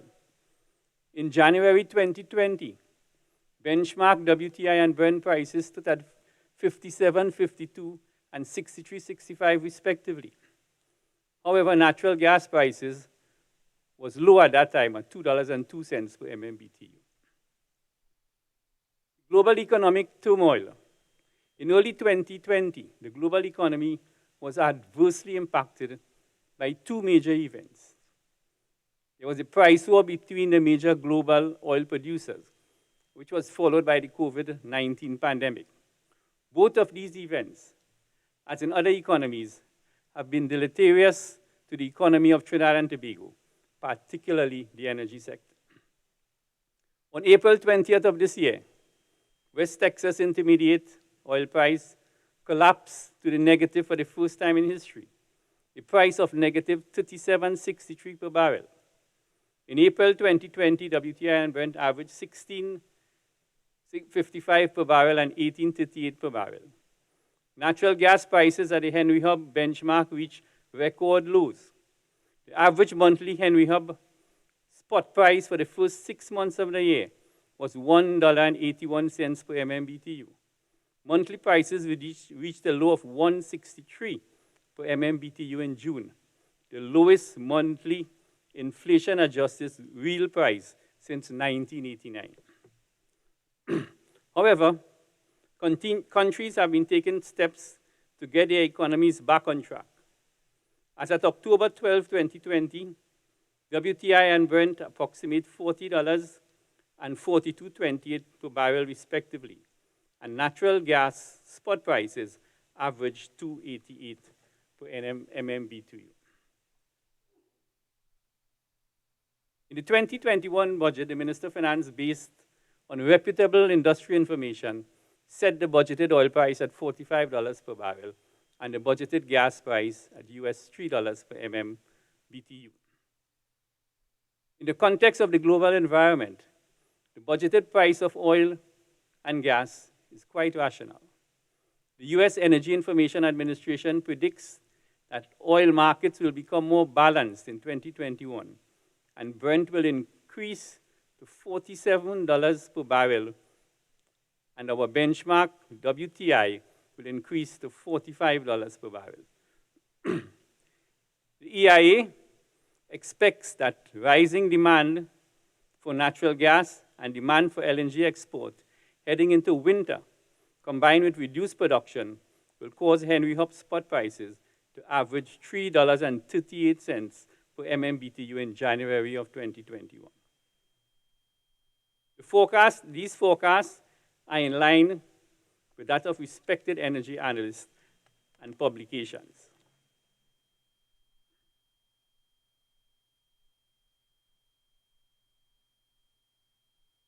On the revenue side, the resurgence of the oil and gas sector, driven by the government, has resulted in significant improvement in the contribution of the sector to government's revenue. For 2021, the sector is projected to contribute 23% of government total revenue, compared to 7.6% of total revenue in 2016. The main drivers for this improved performance in the energy contribution has been as follows. the increase in upstream production, particularly natural gas, the rollback of over-generous fiscal allowances and limitations of loss relief, which served to significantly reduce taxes to government. That was a legacy of the UNC. The introduction in 2018 of a royalty rate of 12.5% on gross income on energy companies, that's the royalties on natural gas. This measure resulted in royalty income increasing from $400 million in 2016 to $3.5 billion in 2019. The impact of the pandemic lowered royalty income to $2.5 billion in 2020, still much higher than it initially was of $400 in 2016. At a budgeted price, royalties for 2021 is projected to be $4.4 billion. Improved marketing arrangements arising from negotiations with major upstream companies, BP and Shell, which emanated from government spotlight on energy in March 2018. These negotiations, Madam Speaker, have resulted in payment to the state as follows: $1 billion in 2018 from BPTT, the sum of $1.9 billion from Shell in 2019, and the sum of $218 million in 2020. Projected payments of $1.7 billion by BPTT over the period 2021 to 2024. Madam Speaker, in 2015, we met an upstream with several challenges, namely gas shortages, expired contracts, both upstream and downstream, and an NGC faced with litigation for gas supply shortfall to downstream operators. Led by our Honorable Prime Minister, we set out to resolve these issues. Based on his direct interface with the leaders of the international oil companies, Shell, BP, BHP, and EOG, an investment of over $10 billion in the upstream was sanctioned. As of December 31st, 2019, the upstream companies had invested a whopping US $8.5 billion right here in Trinidad and Tobago. For 2020, the investment is estimated to be $2 billion US dollars, and for 2021, an investment of US $2.2 billion is projected. Madam President,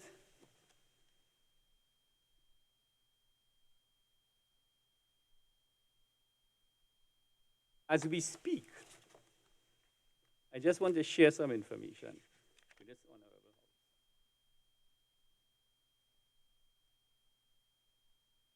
There are 5 offshore rigs operating in Trinidad as we speak. That hasn't happened for over a decade and a half. In spite of COVID, in spite of BP and Shell cutting their capital global expenditure by 30% each. I'm giving you the details, because this is not no make-believe.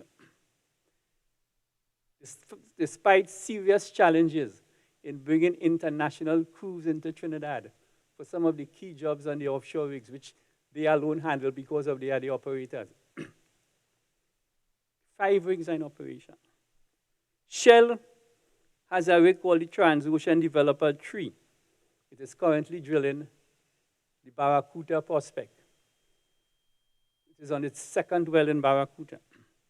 BHP has the most modern deepwater drill ship in the world, drilling right here in Trinidad, the Deepwater Invictus. There was a press conference which the Prime Minister hosted about a month ago. That well is carried to cost approximately $100 million US dollars. That's rig number 2. EOG, the Ralph Kaufman. EOG continues to be drilling in Trinidad almost non-stop for the last several years. As we speak, BP is now drilling with the Moose Discoverer. It is drilling the Matapal prospect. That was the Savannah discovery that was announced 2 years ago. And also, if you look out in the Gulf of Paria, you will see another rig here. It's called the Noble Regina. And that is another BHP rig that is coming to drill the Ruby prospect, which I will touch on a little later. Only today, I got information that Touchstone, drilling in onshore Trinidad in what is called the St. Mary's Block, has made a third successive gas discovery. The first well was called Coho 1. The second well was called Cascaduva 1.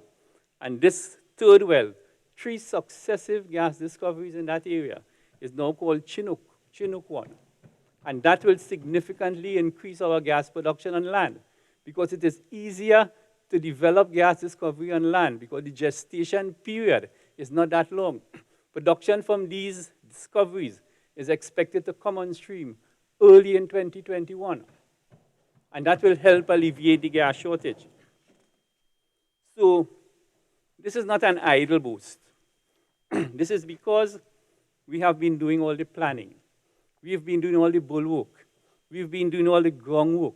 We've been dealing with all the negotiations because these projects has a long gestation period. So if you don't deal with them early, you wouldn't see the returns. The work we are doing today, we will benefit from it in 2024 and 2025. And the work we did in 2015, we will now start to see the benefits in 2020 and 2021. On the natural gas production side, natural gas production increased from 3.3 billion cubic feet per day in 2016 to a high of 3.9 billion cubic feet in 2019, before stabilizing at 3.6 BCF per day.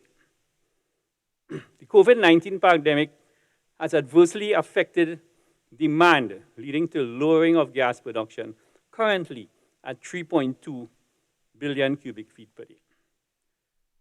And I will deal with it on the demand side shortly because Point Lisas has some challenges which I want to share with the population. The COVID demand now has resulted in the average gas production for 2020 would be approximately 2.2 to 2.3. Based on 2021 forecast, we're supposed to hold that 2.2, 2.3 into 2021. In 2022, we hope to go to 3.6, and 2023, 3.8, and by 2024, when some of the other fields come on stream, we plan to go back up to our required target of 4 billion cubic feet per day. There are a lot of new gas production prospects that I have just outlined. What has caused the gas to stabilize is the extension of BPTT's truck operations in 2020. In 2021, production is expected to come on stream in Shell Barracuda, which I just announced, BHP's Ruby, De Novo Zandali, and Touchstone Cascaduva Coho, and now, as I just announced, the Chinook well. In 2022, BPTT's Cassius C and Matapal production should come on stream. As a matter of fact, we had spoken a lot about the Cassius C project last year. That was supposed to come on stream in 2021. However, there was significant delay in this project based on some fabrication work that was taking place in a yard in Mexico, which had to be shut down and has been shut down for the last 6 to 7 months because of COVID. In 2023, we expect to see production from BPTT's Ginger development. And further in 2024, production is expected from BPTT's SIP and Jasmine development, as well as Shell's Manatee field. As I mentioned Manatee, let me deal with Manatee one time because I had it down in the back of my notes, but let me deal with it one time. Leader of the opposition in her contribution criticized government position now on Manatee. The member for Port of Spain North, St. Ann West, rebutted that to some extent. Let me just add my 2 cents to that. When, under the leadership of our Prime Minister, we brokered the Dragon deal. We were criticized left, right, and center by the opposition. They said we're playing with fire. They said we're dealing with an illegal regime in Venezuela. They went into certain aspects of foreign policy that baffles me. They almost were encouraging the United States government to impose sanctions on Trinidad. Lo and behold, when the US imposed sanctions on all companies that were doing business with PDVSA, and Shell, being an international oil company, who was party to our agreement with the NGC, decided that we couldn't proceed further because of the sanction. It's a reality we had to accept. We said, okay, we will wait it out. Trinidad's position on international diplomacy is that we respect the sovereign rights of each nation, and we purport a policy of non-interference in the internal affairs of a sovereign state. But here we were with the Law and Manatee Field, which was spoken for years by the opposition and by the PNM government. Madam Speaker, the Law and Manatee Field is the largest gas field that exists in Trinidad and Tobago and the eastern Venezuela. It has reserves of 10 trillion cubic feet of gas. The entire reserves of Trinidad, which I will deal with shortly once I have the time, is just 10.8 trillion cubic feet.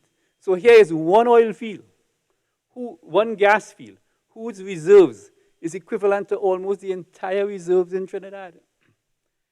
Luckily for us, we own 27% of those reserves, which approximates to 2.7 trillion cubic feet. However, where a gas field straddles an international boundary, there are development protocols in place, internationally accepted standard, a concept called unitization. So you cannot, as a single country, develop a gas field that straddles an international boundary on your own. So there's something called a framework treaty that was signed between Venezuela and Trinidad probably almost 2 decades ago. And then there's a unitization treaty, which is a specific treaty that covers the Law and Manatee Field. If we were to wait on the situation to be solved in Venezuela, we may have to wait an extended period of time. So having seen what has happened to Dragon, the Prime Minister, the Minister of Foreign Affairs, and other senior cabinet minister spoke to the Venezuelan authority. And we were able to do a deal that delinked Manatee from Lauren. So Trinidad and Tobago, with the consent, you must have the consent of the Venezuelans to so do, with the consent of the Venezuelan government, decided to give us permission to develop Manatee on our own. That is a rare thing that is done in international treaties on unitization, you know. That was one, I won't say it's a first, but it's a rare instance. So here we are now, delinking Manatee from Lauren. Trinidad and Tobago going on its own. The same UNC was criticizing us for going into a deal with Venezuela on Dragon, is now saying you shouldn't go on your own. It defies logic. And that only shows a party that is intent on not supporting a government in any time it is doing something in the interests of Trinidad and Tobago. I move on now to deep water exploration. Madam Speaker, can you tell me what time I am concluding? 3:46. What? 3:46. 3:46, okay. Madam President, there has been, Madam Speaker, my apologies. EHP has been on a deep water exploration program in Trinidad and Tobago for the last 2.5 years. They have drilled 10 wells so far. They are drilling the 11th well, which is a deep well called Broadside, which we covered in several press conferences today. Their acreage is divided basically in two areas. One off the southeast coast, where Broadside is being drilled now, and significant acreage off the northeast coast of Trinidad and the northeast coast of Tobago. In the north exploration, they have found, I use my words guardedly, significant gas resources. They estimate that their reserves could be as high as 5 TCF. I was just boasting about Manatee with 2.7. This is double. It could even be triple the size of Manatee. As we speak, they have applied to the Ministry of Energy to go into a new phase of development, to prove commerciality. Once those studies indicate, because commerciality has to do with two things. One, the price of your commodity, which is their forecasted price for natural gas, and the cost of development. So if the cost of development linked with the price of your commodity makes the prospect effective and makes it commercial, they will be seeking to get FID, which is Final Investment Decision, to proceed with that development.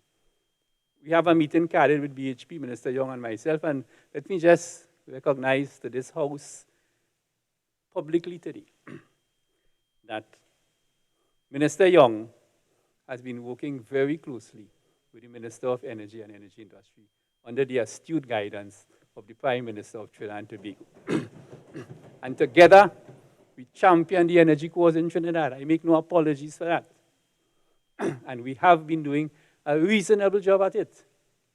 Okay, and I want to publicly congratulate and thank Minister Young for his wisdom and his astute negotiation skills when he and I meet together as co-leaders of the empowered negotiating team when we meet with the international energy companies. Once BHP determines that the reserves are commercially viable, we can be looking at significant gas production coming out of Northeast Trinidad and Northeast Tobago by the year 2025 to 2026. So when the new Minister of Energy of the PNM stands here in 2025, he will be announcing we are about to get gas from the northeast part of Trinidad and Tobago.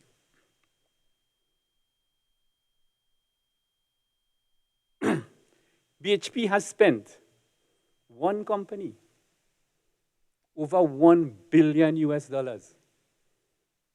over this last 2.5 years. Madam President, even for companies as big as BHP, that's a staggering number to spend in one country.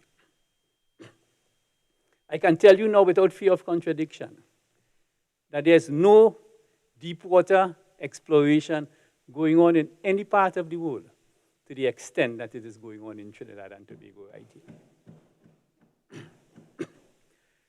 So, two things I would say. We must be doing something right. And as a government, we have been fair to the international majors because the Prime Minister has always told them, you represent your shareholders, I represent my shareholders. And my shareholders are the people of Trinidad and Tobago. And when we meet with them around the boardrooms of the world, we meet as equals with mutual respect.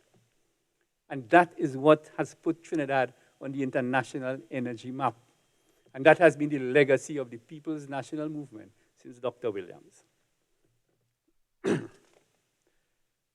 So, on the upstream side, we are looking reasonably well. Drilling is taking place. Sorry.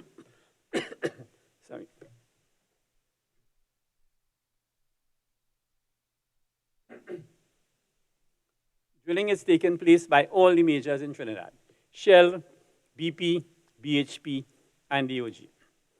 that most of that drilling will continue into 2021 and 2022. And we should see a ramp up of production once demand remains stable by 2022. Let me now deal with the petrochemical sector. Madam President, a business can only survive if what it produces fetches a commercially viable price. No matter what you make, whether you make aluminum, whether you make steel, whether you make clothes, whether you make handbags, whether you make food, your business survives on commodity prices and your cost of production. COVID has hit the global economy a terrible blow. It impacted on raw material, oil and natural gas prices, and we suffered from that. But the bigger hit took place in the commodity prices for petrochemicals. Ammonia and methanol in particular, which are mainstay exporting commodities coming out of Trinidad. Ammonia prices, which stood at $300 per metric ton, FOB Caribbean US Gulf Coast in January 2018, fell to under $200 by January 2020. You lost $100 per metric ton. Bearing in mind that Trinidad and Tobago's cost of production is slightly higher because our gas prices input are slightly higher than those countries with abundant gas supplies. Methanol prices suffer the same trend. Methanol prices stood at between $350 and $400 per metric ton in January 2018, and that has fallen to between $175 and $200 per metric ton in January and into March of 2020. As a consequence, a number of plants have been temporarily taken out of operations, reducing the capacity in the ammonia plants to 72% and methanol to 94%. Notwithstanding the outlook for both commodities post-COVID is positive, with the ammonia market projected to grow by 3.7% annually and the methanol market expected to grow by 4.8% annually. What are we doing? And I want to explain in the next 2 or 3 minutes here an important concept. Everybody has been using the word very loosely. It's called the gas value chain. When gas was cheap and abundant, nobody studied the value chain. You had cheap gas, you had NGC, which was the aggregator, buy gas at X and sell it at X plus 3. The downstreamers would have found X plus 3 is quite reasonable. They would process, make methanol, make urea, and sell it at very good market prices. So everybody lived happily. But then the global economy changed. And then we found ourselves in a position where cheap gas no longer existed. We were finding gas in smaller and smaller quantities. The cost per unit of producing gas was increasing. Oil companies have to take a lot of risks. They have to take geological risks. They have to take production risks. It's a very highly capital-intensive industry. So for the upstream companies to survive, they needed a higher gas price. How high is too high? That is subject to negotiation. But the principle is they needed a higher gas price. NGC, if now X is more than X used to be, X is now Y plus 2, NGC cannot have the same markup to sell to the downstreamers. So NGC has to cut its margin. And the downstreamers' profitability depends on commodity prices. So if commodity prices are low, and what the downstreamers are purchasing the gas for cannot sustain their business, we're in a deep crisis. And that is where the gas value chain concept comes in. So now the whole chain has to sit together. Because if there's no upstream, there can be no downstream. And if there's no downstream to provide a market for the upstream producers, what will you do with your gas? And that is the concept of the gas value chain. A chain is as strong as its weakest link. So that is the concept of which we now have the gas value chain committee. Again, which is co-chaired by myself and Minister Young, and under the, well, not co-chaired, we are part of a team that is chaired by Mr. Wendell Motley, former Minister of Finance, ORTT. And I explained this gas value chain concept to debunk a piece of narrative that I have had the dishonor to listen to for the last 3.5 years. A narrative emanating from the UNC that continuously, no matter how we rebut it, no matter how much we show the truth, that states the Prime Minister and Minister Young went to Houston and negotiated a higher gas price with the upstream company. Madam Speaker, citizens of Trinidad and Tobago, nothing could be further from the truth. The NGC and BP had locked horns in the negotiation. Nobody was willing to move. Nobody was looking at the entire value chain at that point in time. The Prime Minister made a strategic intervention and say, hey guys, behave yourself. We have to seek the survival of the entire industry because none can survive without the other. Swallow your pride and come back to the table and negotiate in good faith. And it is because of those discussions today we can sit comfortably by.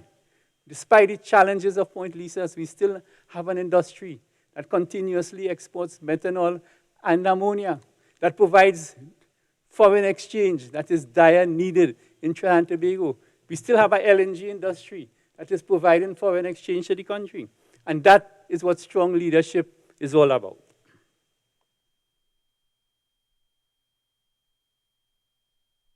Two more points I want to what time again, Madam Speaker? I forgot. 10 more minutes, okay.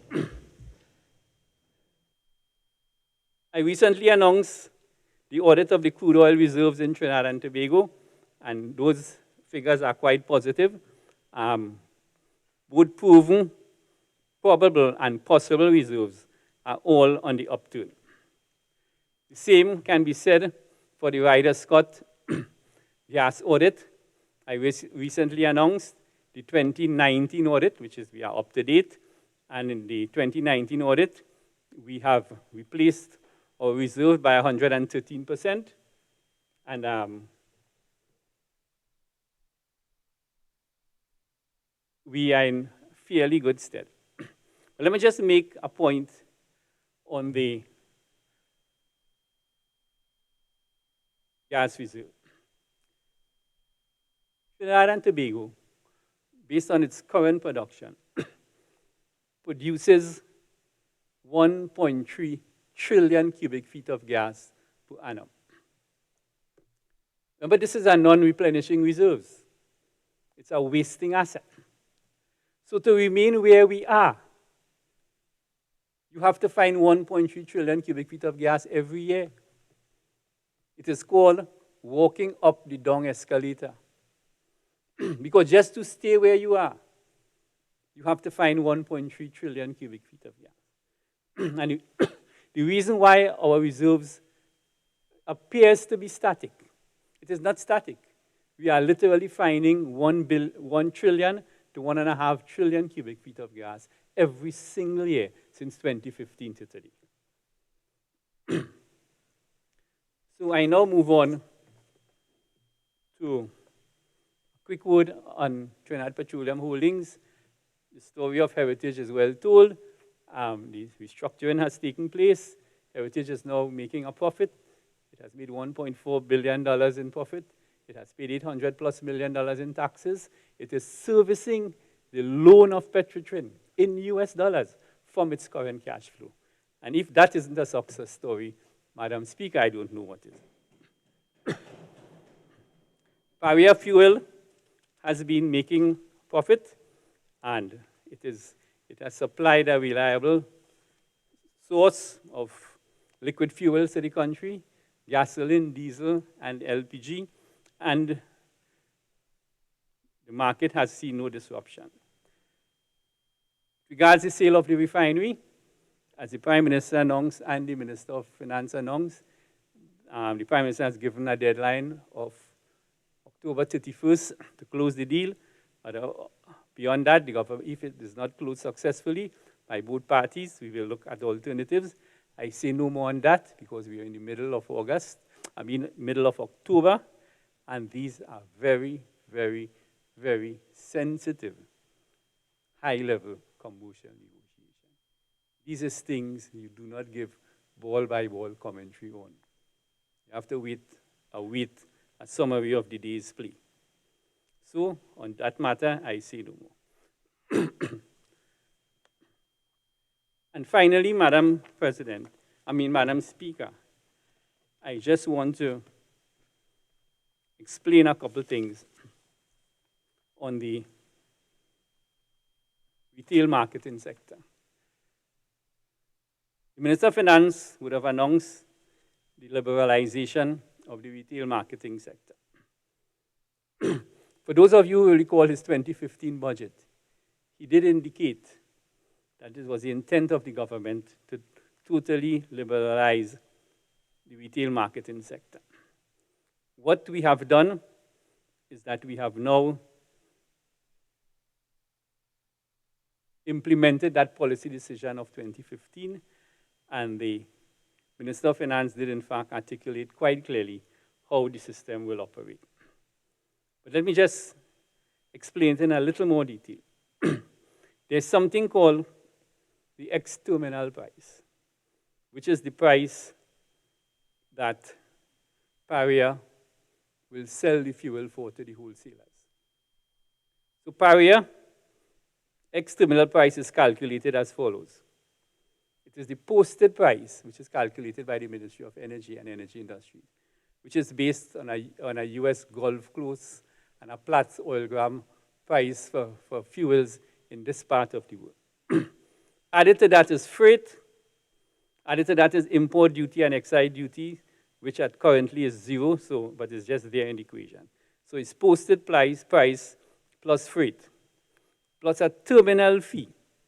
The terminal fee has been negotiated by the Ministry of Energy and Energy Industries and Paria. And the terminal fee guarantees Paria a fair return on its investment so that it can become profitable.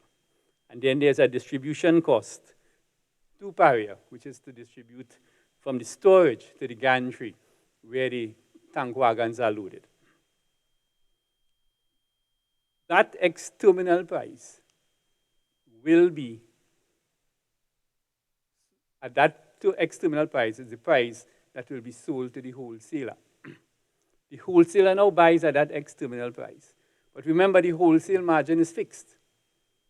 So the wholesale margin will be ex-terminal plus the wholesale margin, which will be the wholesale price. That is the price that will be posted every month. And then from that price, each gas station operator, which would have a retail marketing license, can mark up his product to suit himself, to suit the competition on the market. We wouldn't tell the retailer how to sell his gasoline, but we will post the wholesale price, and you will know who's trying to make more and on what basis they want to so do. Bearing in mind there will be constraints. A rural gas station may have to charge at 2 cents more than one with high volume traffic. And all that, and all those things will be, the details will be revealed in due course. So, it is not the end of the world. Because of low commodity prices now, there should be no increase in the price of gasoline, super, nor premium. And I doubt whether there will be any increase at all in the price of diesel. So, Madam Speaker, I have attempted to give a discourse of the energy sector. It is a challenging time, like in all sectors of the economy. But Trinidad and Tobago has done fairly well. We have done fairly well. Look, I have an article here. Thousands of oil gas jobs disappearing in the United States. Shale companies have gone bankrupt in the US. There's retrenchment in the energy sector all over the world. And today, with 5 rigs operating, that are Point Lisa's industrial estate that is still largely operational, with production just decreased by about 15 to 20%. Minister of Energy. Space, and I want to thank you, Madam Speaker, for the opportunity to contribute in this. Member Federico Martinez.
Thank you, Madam Speaker. Madam Speaker, permit me the opportunity to congratulate you on your return to this chamber, for agreeing to serve us in this House and this nation once again.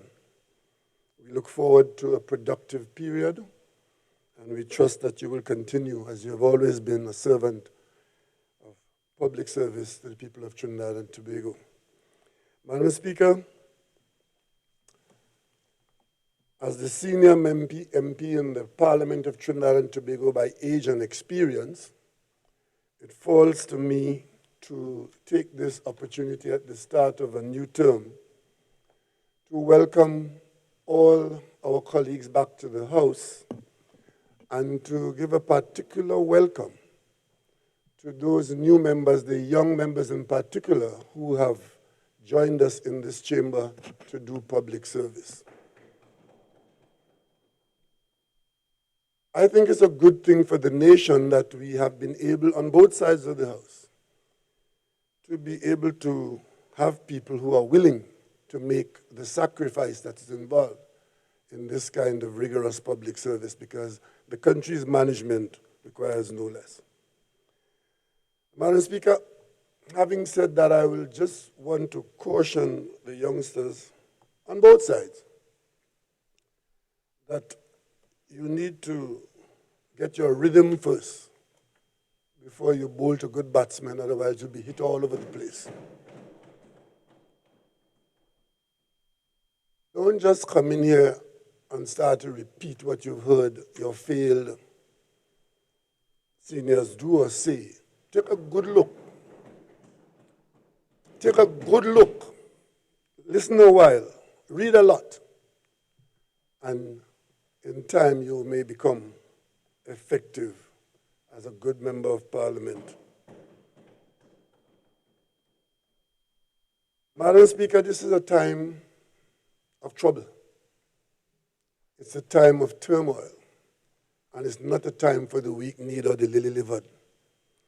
So those who have just joined us, let us not believe that all you have to do is to badmouth the government, throw personal invectives at members of parliament, mention the PNM as often as you can, and that will get you there. Others have tried and have failed, and I'm sure that you can do better than that. Madam Speaker, I've listened to virtually all the presentations. I had to be away for half a day, so I did not hear all, but I listened to most of the presentations. And I must say that in the eagerness of others to criticize the budget, one got the impression that there was a contract given on the other side to a speechwriter who wrote a speech for all of them. And while the syntax might have been changed from here and there, the language was pretty much the same. And it was very much probably the most ineffective and boring budget debate I have been in all my years in this parliament. And the reason for that is I don't think it's a reflection on the intellect of members on the other side. I think it has to do with just poor leadership. Madam Speaker, this is a time that we all need to step forward and engage the issues, grasp the nettle, and be counted. It's a time where change is required because success is our goal. And there's a statement I make from time to time that I learned from an anonymous writer somewhere, that success doesn't come without change. And that change would bring conflict.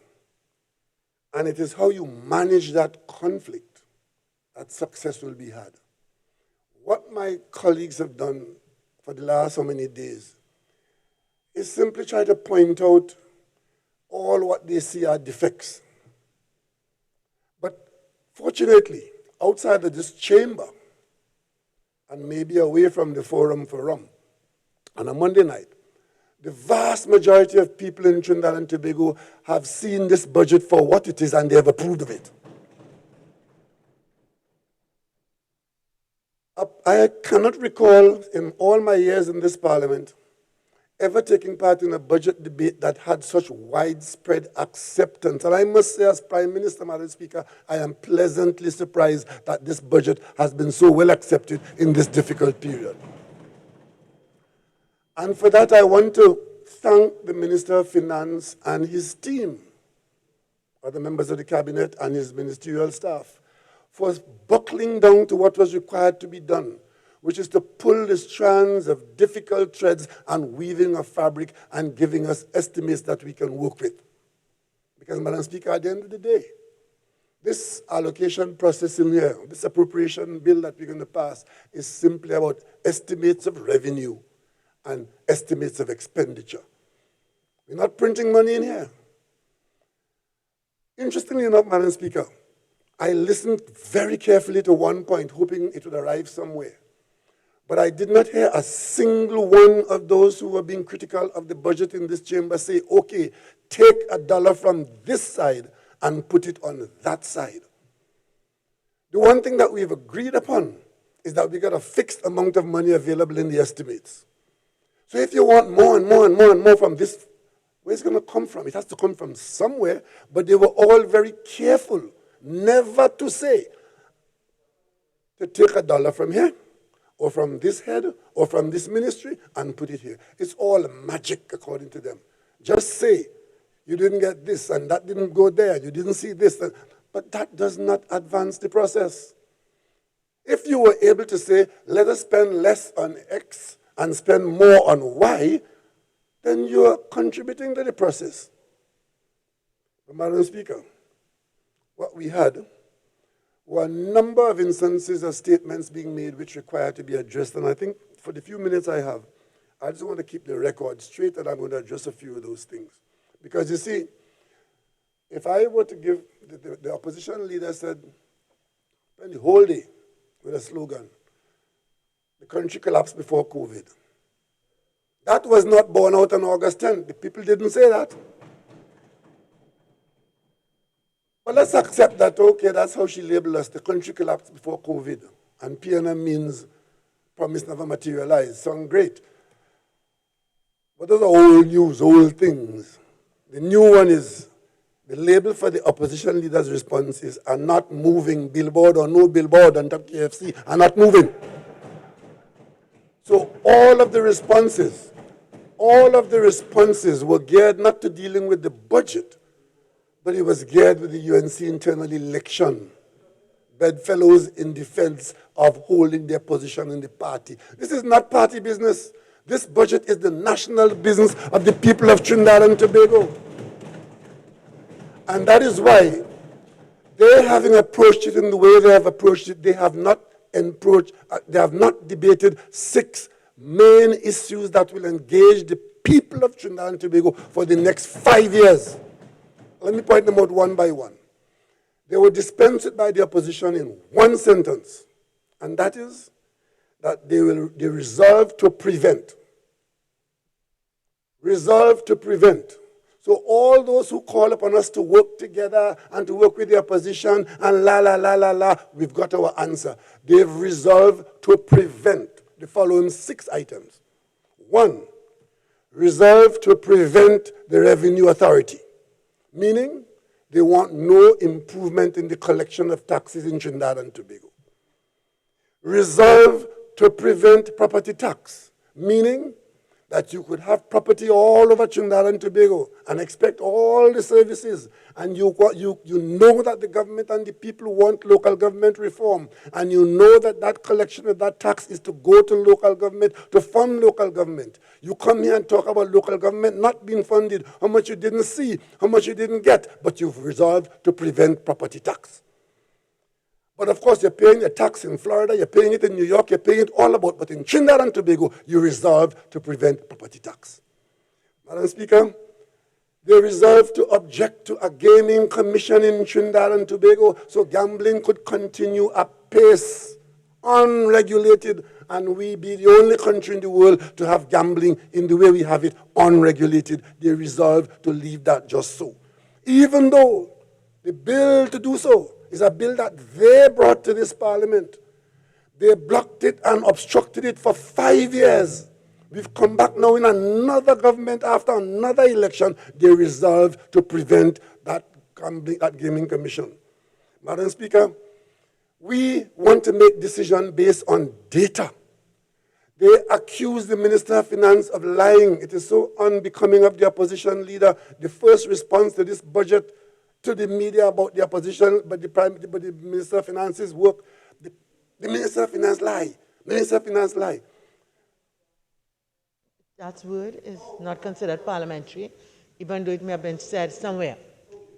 She didn't say that the minister speak untruth. But the bottom line is, the data is being queried. On what basis is it being queried? That you say so? We want to have a national statistical institute where the national database will be there that will not be criticized by any person with anybody speaking untruths about the data. We want the national data from a national statistical institute. They resolve to object to that, Madam Speaker. The Minister of Finance, in dealing with the country's difficult circumstance, pointed out that the National Insurance Board is facing bankruptcy. That is a major support for the people of Trinidad and Tobago, particularly low-income people. It is their pension, it is their support in very many ways. And the Minister of Finance told us that the expenditure is higher than the revenue, and it can't go on like that without declaring bankruptcy. One suggestion and one intention to fix that and to prevent that disaster is the consideration of the raising of the retirement age to age 65. Not one of them engaged that issue. That was an issue that was worthy of debate in this parliament, in this budget. Not one of them. I take that to mean they resolve to prevent that too. And of course, all kinds of misstatement about Tobago and calculating how the government apportion money by the head and determining how many people they have in Tabakit as against in Tobago, and therefore the dollars spent in Tobago is too much. That is their position. But we do have, Madam Speaker, item number 6, which is internal self-government for Tobago, meaning further autonomy for Tobago, and they are also resolving to block that too, because they block it by intention. Imagine we have a general election in Trinidad and Tobago. They put up no candidate in Tobago. They hire one in Tobago. And then they come and telling the country they win the national, the popular vote because they win in Trinidad. And I'm putting Tobagoans on notice now to take note of that position of the UNC. And if the PNM is not around for any reason, and the UNC gets half a chance, they will follow some misguided Tobagoans and give Tobago independence to go. Because as far as they're concerned, you're standing in their way. You come and tell, as an opposition leader wanting to be the Prime Minister of Trinidad and Tobago, but telling the country that after you put up no candidate in Tobago, that you win the popular vote in Trinidad. There is no country called Trinidad. There's an island called Trinidad, but there's a country called Trinidad and Tobago. And if you are not prepared to deal with the issues of Tobago and take Tobagoans on board on this ship, then you are not worthy of leading Trinidad and Tobago. Madam Speaker, we are in a pandemic. You would not believe, listening to my colleagues on the other side, the way they dismiss our difficulty. You would not believe that the rest of the world, not only the Caribbean or South America, the rest of the world is having the same difficulty that we as a people are having here, we as a government having here, and that Minister of Finance having there. Everywhere in the world, countries and governments and prime ministers and ministers of finance are called upon to face this issue, unplanned for, but detrimental and dangerous to our being. You would have thought that they would have at least acknowledged that. But even in a pandemic, you cannot rely on the UNC. Even in a pandemic. So let me say something to the youngsters, right? There comes a time when you leave the politics behind and put the country in front. Because when you get responsibility for people's lives and their children's life and the country's future, there comes a time when a man has to do what a man has to do, and this man going to do what has to be done. Madam Speaker, they brought the political campaign of 20 of August into the parliament, and they continue with it. They win 19 seats, and they have the strongest opposition. Madam Speaker, if you want to talk about strong opposition, ask the PNM how it's done. We were in the opposition, and I had the honor of being there with 3 seats in the House. 3. You come in and tell me 19 is strong opposition. Well, if 19 is strong opposition, since primary school, I know 22 was stronger than 19. So therefore, to make a point about how strong 19 is and how much you're going to block, just remember that 21 will govern the situation on the basis of what is available to 22. Because 21 on the Constitution gives you the government. That was a waste of time in this parliament, bringing the last shreds, the dying embers of an election where you were defeated. We're not concerned about election now, you know. We are concerned about our livelihood going forward. Big demand now for audit of the expenditure by the Minister of Finance. Audit, giving the impression that something is awry. This Minister of Finance, from day one, as soon as we realized that we had to confront a pandemic, the Minister of Finance addressed the nation as to how and where we're going to find money to fund the response at the beginning of this response to the pandemic. And every dollar was accounted for. Of course, you can go now and examine to make sure that where you say the money was spent, it was spent. But the UNC, our opposition, Madam Speaker, they're taking the position that anything the government says, they go the other way. Anything, including identifying who is the president of Venezuela. Madam Speaker, how many times in this house you heard the opposition, especially our friend from the Parima, jumping up and down like an animated toy, talking about President Guaido? Madam Speaker, on a point, Madam Speaker, on a point of order 48-4, please, Madam Speaker.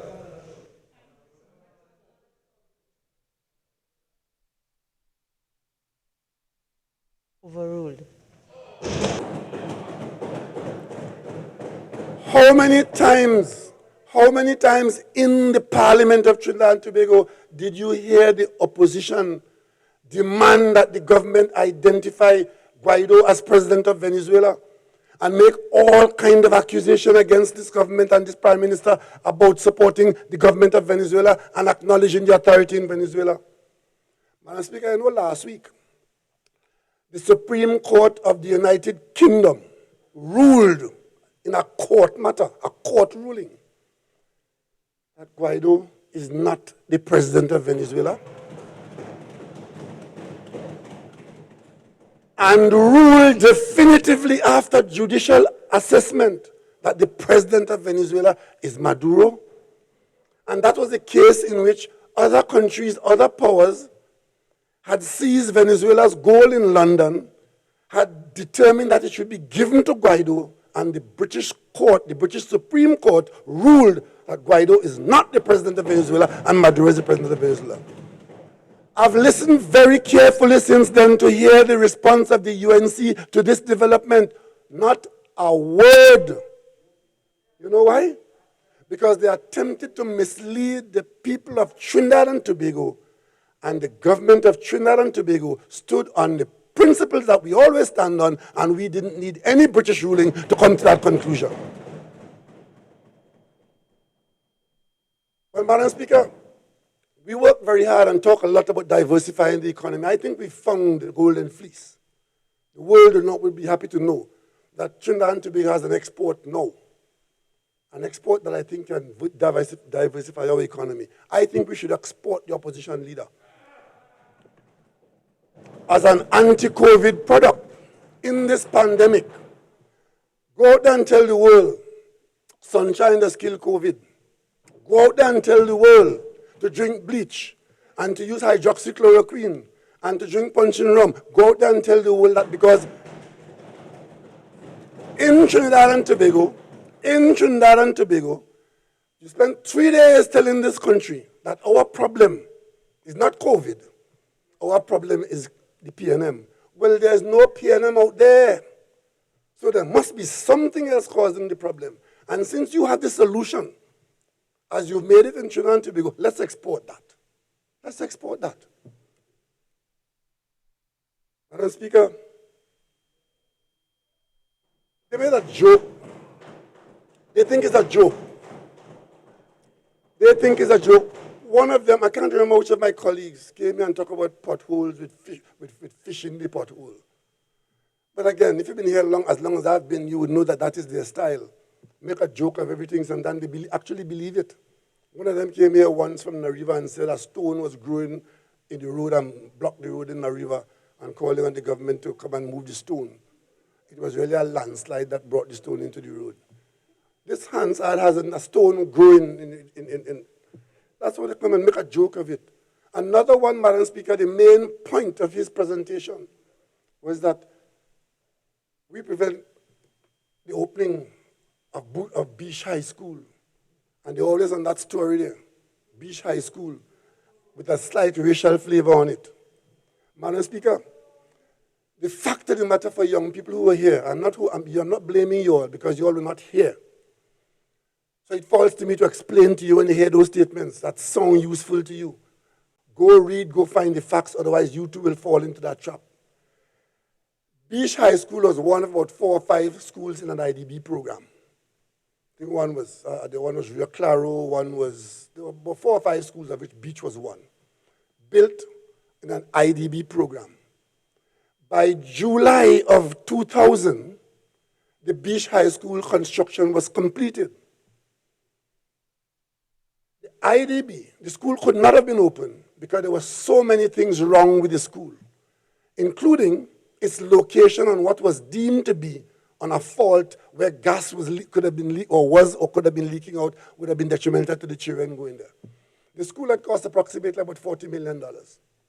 The IDB, by its own expert hired, and a report produced in July 2000, deemed the school to be unusable and the money was wasted. There was a commission of inquiry into that matter, and it gave a number of recommendations. And the person who was the Minister of Education then is the person who was the Prime Minister talking now and encouraging people to talk about Beach High School. When they came back to office later on, after years of dealing with this issue, where the EMA came in and you had to do an environmental impact assessment to determine whether over time the gas was leaking and whether the students could have gone back there, and by which time the school was deteriorated. And instead of accepting that the school was not usable, they spent money to fix it, another $30 million. So that school is probably the most expensive school built in the country because of that situation, starting with its improper location. But they were afraid that if the school had stayed there, because of that, it would have been a political embarrassment because it happened under the UNC. And when they got back into government, they spent tens of millions to eventually make it usable. So what's wrong with telling that story? Come and say now it's the PNM who's fighting children. We were at one point spending $30 million transporting students to school elsewhere. So we're fighting children by not using the physical school, but spending $30 million a year to transport them to another school. That's what the UNC telling us. And one of them, when they couldn't speak their own truth directly at me, they tell it vicariously. Point to Princestown. I was coming back to the parliament, I heard the member of Princestown saying that the former Minister of Education told him that the Prime Minister said to the cabinet that Princestown Presbyterian School is not a priority. Madam Speaker, for the record, not for the first time, I want to say that the member for Princestown lives very far from the village of truth. I know of no issue. I know of no issue concerning Princeton Presbyterian School. No such issue has come before me at the cabinet or anywhere for that matter. And I had no opportunity, and I never made any such statement. I want the record to show that. The member for Princeton is a stranger to the truth.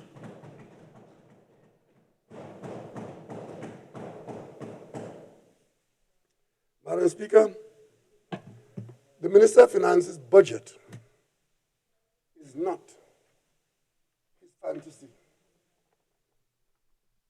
It's presented in a time when we have virtually used up much of what we never anticipated, much of what we never planned for, much of it threatening to be beyond our ability to sustain, and certainly it's outside of our control. I want to just draw to the attention of my colleagues on the other side who behave as though this pandemic thing was something that they would have just dealt with in stride. This book, Madam Speaker, is called 10 Lessons for a Post-Pandemic World by Fareed Zakaria. And if I read from the cover, the outside cover of the book, with your permission, Madam Speaker, it says, one of the biggest threats facing the United States isn't big at all. Actually, it's tiny, microscopic, thousands of times smaller than the head of a pin. Deadly pathogens, either man-made or natural, could trigger a global health crisis. And the United States is wholly unprepared to deal with it. Densely packed cities, wars, natural disasters, and international air travel mean a deadly virus propagated in a small village in Africa can be transmitted almost anywhere in the world, including the United States, within 24 hours. Biosecurity and global pandemics cut across all national boundaries. Pathogens, viruses, and diseases are equal opportunity killers. When the crisis comes, we will wish we had more funding and more global cooperation, but then it will be too late.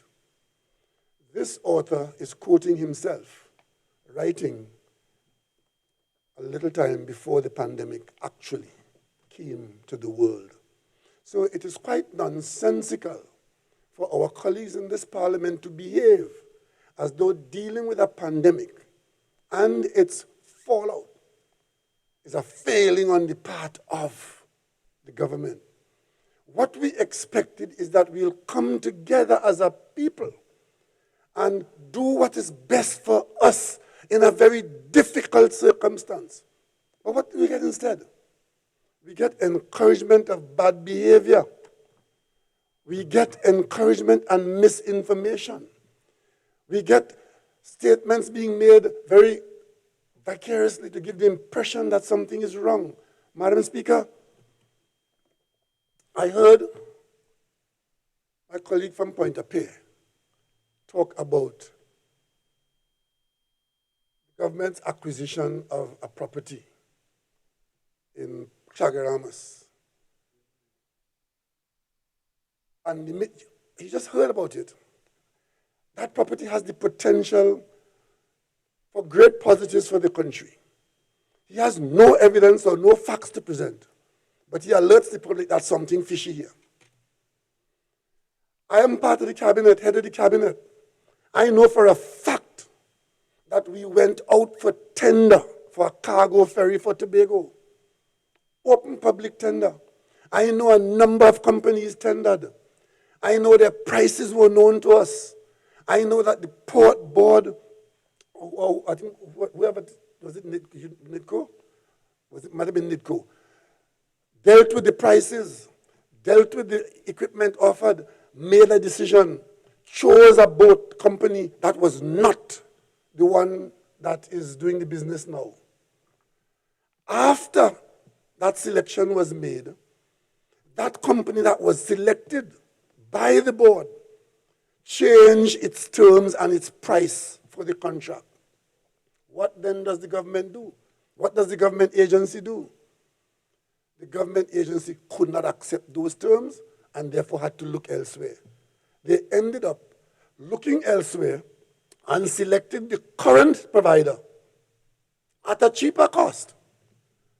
My friend from Pointe-à-Pitre finds something wrong with that. He smells something there.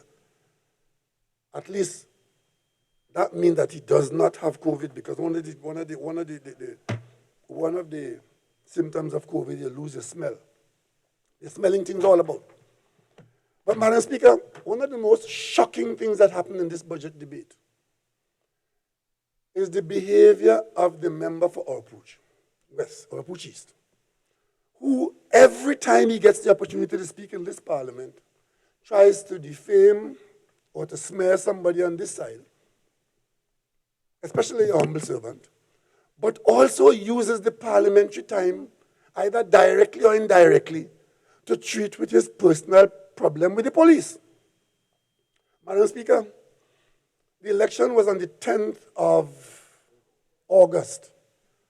Approximately a week or two before that election day, a high court judge in this country spent 3 hours reading out a judgment to the nation from the court about claims being made about fraudulent conduct with grievous financial consequences to the people of Trinidad and Tobago, involving misconduct, allegations of misconduct on the part of a number of persons, including a member of parliament. That member of parliament's name was called 113 times in that judgment. 113 times the member's name was called in there. And it was not in the context of badges of honor, Madam Speaker. And for that member to come in the parliament, go behind the screen and stand here and take issue with the government's handling and funding of anti-corruption investigations in this country is beyond comprehension. If there is one person in this parliament who should not be doing that, is the member for Orapuch, because he's directly involved and he's using the parliament floor to put a defense up for himself. Let him go in the court and do that. He accuses the Prime Minister of Trinidad and Tobago of acting improperly by paying the legal fees to the police, who have hired external quality legal assistance to pursue corruption. The figure he quoted was $60 million. Well, Madam Speaker, let me tell you how that happens. There are some actions in the government that if the Prime Minister does not sign, it cannot take place. Just like that, as bold as that is. When I became Prime Minister of this country, I went into the Prime Minister's office, and there were about 500 pounds of documents on the desk, dating from 2 years prior to my coming into office, that required the Prime Minister's signature, approving things that happened 2 years before I got into office. But people couldn't be paid without a signature of the Prime Minister. I had to sign those documents, which should have been signed a year before, a year and a half before, 6 months before by the last Prime Minister. So the fact that I've signed it gives me no personal interest in the matter, Madam Speaker. And the fact that I have signed a document to allow the British lawyers to be paid so they could pursue corruption in Trinidad and Tobago, I make no apology for that, Madam Speaker, none whatsoever. And insofar as the member for Orapuch is seeing it in dollars and cents, let me tell you how much money the public is saving on that already. Let's assume that the British lawyers cost £10 million, as they probably do, or £6 million, as they probably do. It was Carl Hudson Phillips who said, you pay peanuts, you get monkeys. Right? Legal fees are expensive, especially if you're hiring external lawyers, because the exchange rate makes it expensive. But you know, Madam Speaker, where does 60 million come in the context of what the money we're spending? We exchange our cotton notes, our $100 bills for new ones, the polyester ones. That singular transaction, Madam Speaker, almost $500 million did not come to be exchanged. You know what that means, Madam Speaker? It means that we have earned $500 million. Just like that. By virtue of that money not being exchanged, the new money, which stood to back the old money that didn't come in to be exchanged, that $500 million now stays in the central bank. So if we spend 60 million of that pursuing the culture of corruption and those who would rip us off in this country, Madam Speaker, I make no apologies for that. What the member of our push didn't tell you is that there are claims against the taxpayers of Trinidad and Tobago that run from a few $100,000 to $1 billion. There's one claim made in the court for $1.4 billion. And the opposition was saying to us all along, pay the contractor, pay the contractor, pay the contractor. There are contractors who have certified claims, certified by experts, saying that the payment is due, but the facts cannot weigh it out. This government is saying taxpayers are not paying those kinds of claims unless we are satisfied that the money is owed. Madam Speaker, let me give you an example of one such instance so you could understand what this government is dealing with. In the month of September, a claim was settled after a state agency fought claims, certified claims that were made to the agency. The claim that the contractor was pursuing, with certification, according to the contractor, was for $125 million.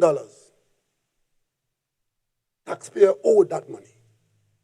A state agency, backed by this government, refused to accept that, and we fought it. Went to arbitration. In September, the claim was settled, full and final, for $1.5 million. What that means, Madam Speaker, is that if the UNC had got back into office when they wanted to come back in, that was $120 million that would have been paid to a contractor. Because the UNC's position is just pay whatever the contractors say. That's what the position. There was one instance in here where there were claims being made against the Ministry of Works for hundreds of millions of dollars in the URP program, with no documentation, because contracts were awarded without documentation. And as the contractors came and made demands on this government, in this very parliament, UNC spokespersons, ex-ministers were saying, pay the contractor, pay the contractor. But why are we surprised, Madam Speaker? It is the same group of people, some of them still in the House here, who, on the last working day of the UNC in government, they remove a clause out of the contract for the highway to Point 14, so that the OS contractor could leave with $921 million, which belonged to the government and people of Trinidad and Tobago. It is this government that fought that in courts of law and won that back for the people of Trinidad and Tobago, $921 million. Madam Speaker, they talk about Child Life Fund as a badge of honor. What they didn't tell you, even from sick children, people in this country were thieving money. 13 counts of larceny from the Children Life Fund. Madam Speaker, on a point of order, I think that is unparliamentary language. 48.4, please.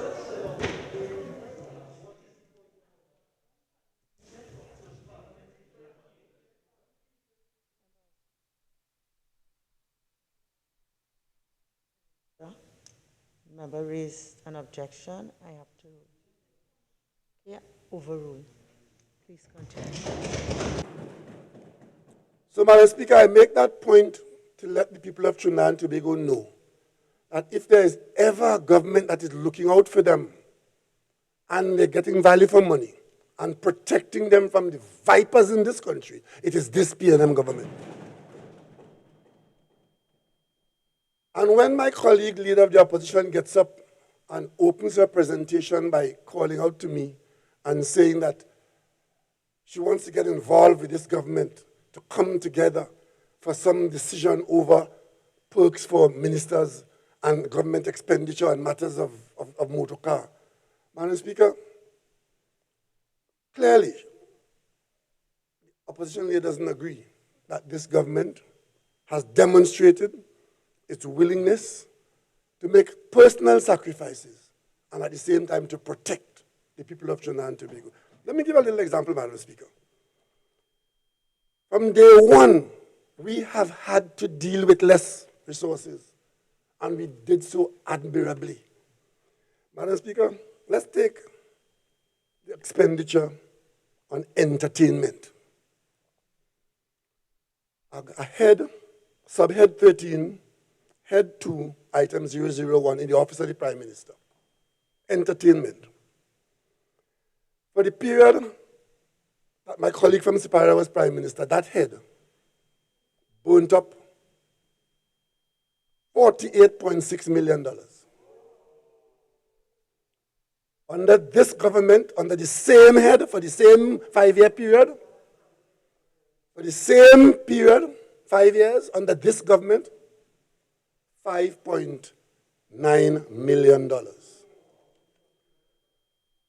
Under sub-item 66, conferences, seminars, and functions, under the last Prime Minister from Siparia, They spent $19 million. Under this Prime Minister, we spent $2.3 million. In short, Madam Speaker, in short, under the heading Entertainment, Conference, Seminars and Functions, under my friend from Siparia, they spent $67.948 million. Under this government, for the same expenditure items, we spent, Madam Speaker, a total of, if you add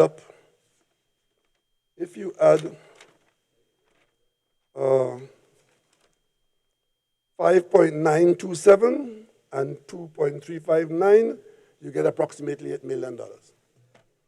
And that is how, Madam Speaker, we have managed to keep the ship afloat, by being prudent, not being extravagant. So we need no help from Siparia on this matter. And Madam Speaker, I saw it being said that we should not accept our terms of engagement, our salaries. Nobody in the government payroll have been asked to make cuts.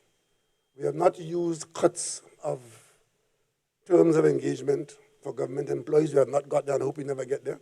But on the issue of exemptions for motor cars, as head of the cabinet, let me just say that I don't need the Express or the UNC to tell me how to share my income, as I've been sharing with those I represent and even those I don't represent.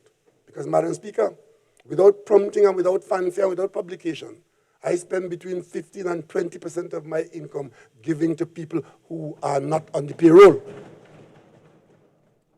And in terms of exemptions for motor vehicles, Madam Speaker, I too am concerned. Because if those exemptions are being used for the purpose for which they are meant, I have no problem. But if they are being used to facilitate other people in the way that they have been, then they require to be looked at. So when my colleague from Siparia invite me to join her, I would say, yes, I'll join you. Because when your colleagues buy a vehicle for $2 million and it enjoys $1 million in tax exemption, and the vehicle is for the use of somebody else, then we need to look at exemptions. And Madam Speaker, I will propose to my colleagues at the cabinet, because I am not going to unilaterally make a decision like this. I will propose to my colleagues at the cabinet that the cabinet take the position that the average exemption on motor vehicles be capped at $350,000. Because, Madam Speaker, that will give you a fine car. And it's not a car that the government is giving you. And it's not money that will come to the treasury if you don't get it. But some people believe and would love to see MPs punished. Because if you don't get the exemption, you don't buy the car. If you buy the car and you get the exemption, it doesn't go to the treasury. You don't buy the car, the tax is not due. But, Madam Speaker, those of us who genuinely serve the public, and those of us who genuinely share what we earn with those who we represent and those who we don't represent, we have no problem. And I want to invite the Express to a discussion, when we have time, on the whole question on who has the moral authority to speak to the people of Trinidad and Tobago. But that for another time, Madam Speaker. I thank you for the opportunity. Sir, Finance.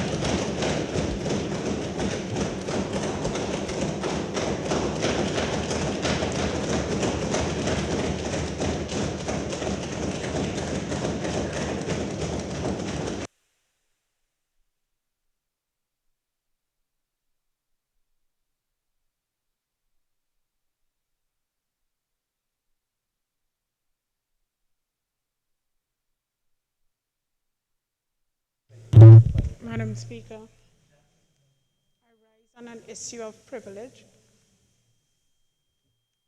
May I proceed?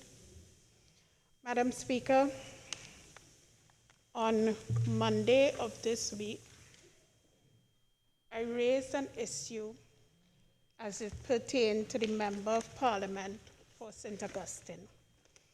Madam Speaker, on that occasion, I indicated that that member was persisting in sending out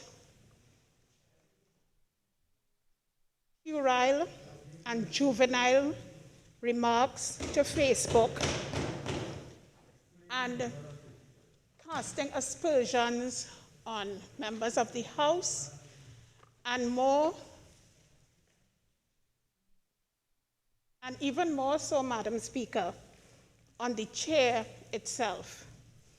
Madam Speaker, at that time, if I recall, you made a pronouncement and indicated that that should not continue or that should not be done at all. Madam Speaker, I regret that today that same member continues in that same puerile, juvenile, disrespectful, disgraceful manner to continue to cast aspersions on members and even more so on the chair. Madam Speaker, the chair of this parliament is not anybody's friend or enemy. The chair, the speaker, conducts what takes place in this parliament. And Madam Speaker, if one of our own can cast aspersions on the chair and fellow members, what is left for members of the public to say about us in this august House, Madam Speaker? Madam Speaker, we call each other honorable. We can't even call each other her or him. We have to say the member.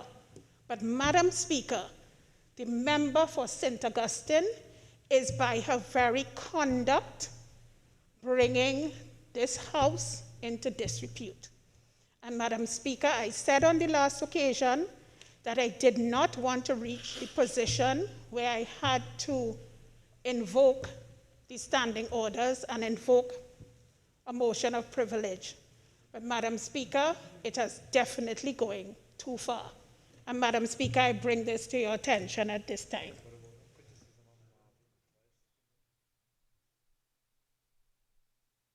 It's unfortunate I have to so soon rise on this type of matter.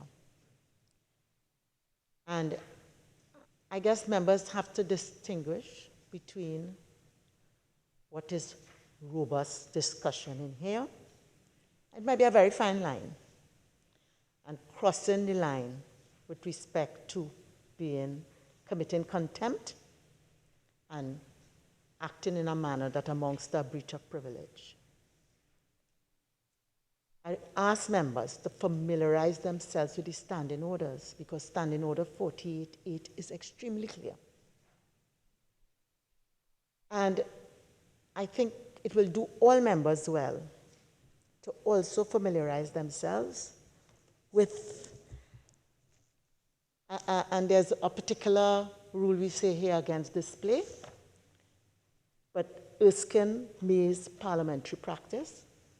I think all members need to familiarize themselves with respect to the aspects that amount to breach of privilege and also contempt. It's no excuse that it's a new parliament or the people are new to this House. There are rules. Everything has rules. And while you have freedom of expression in here, it's within a certain context. As far as social media, it may really be the in way of communicating, but members have to respect each other, they have to respect the chair, and they also have to safeguard, as I said on Monday, the dignity of this House. And it's unfortunate that the member of St. Augustine hasn't heeded the caution last week. This in itself is flying in the face of the caution. There are many senior members on your side, and there are many other senior resources available to you and to all members of this House. And I hope they will take the opportunity to avail themselves of good, sound advice. In certain aspects, I think a former speaker used to say, 3 strikes and out. And many of you all may be familiar with that former speaker. I just advise the members for St. Augustine, this is strike 2.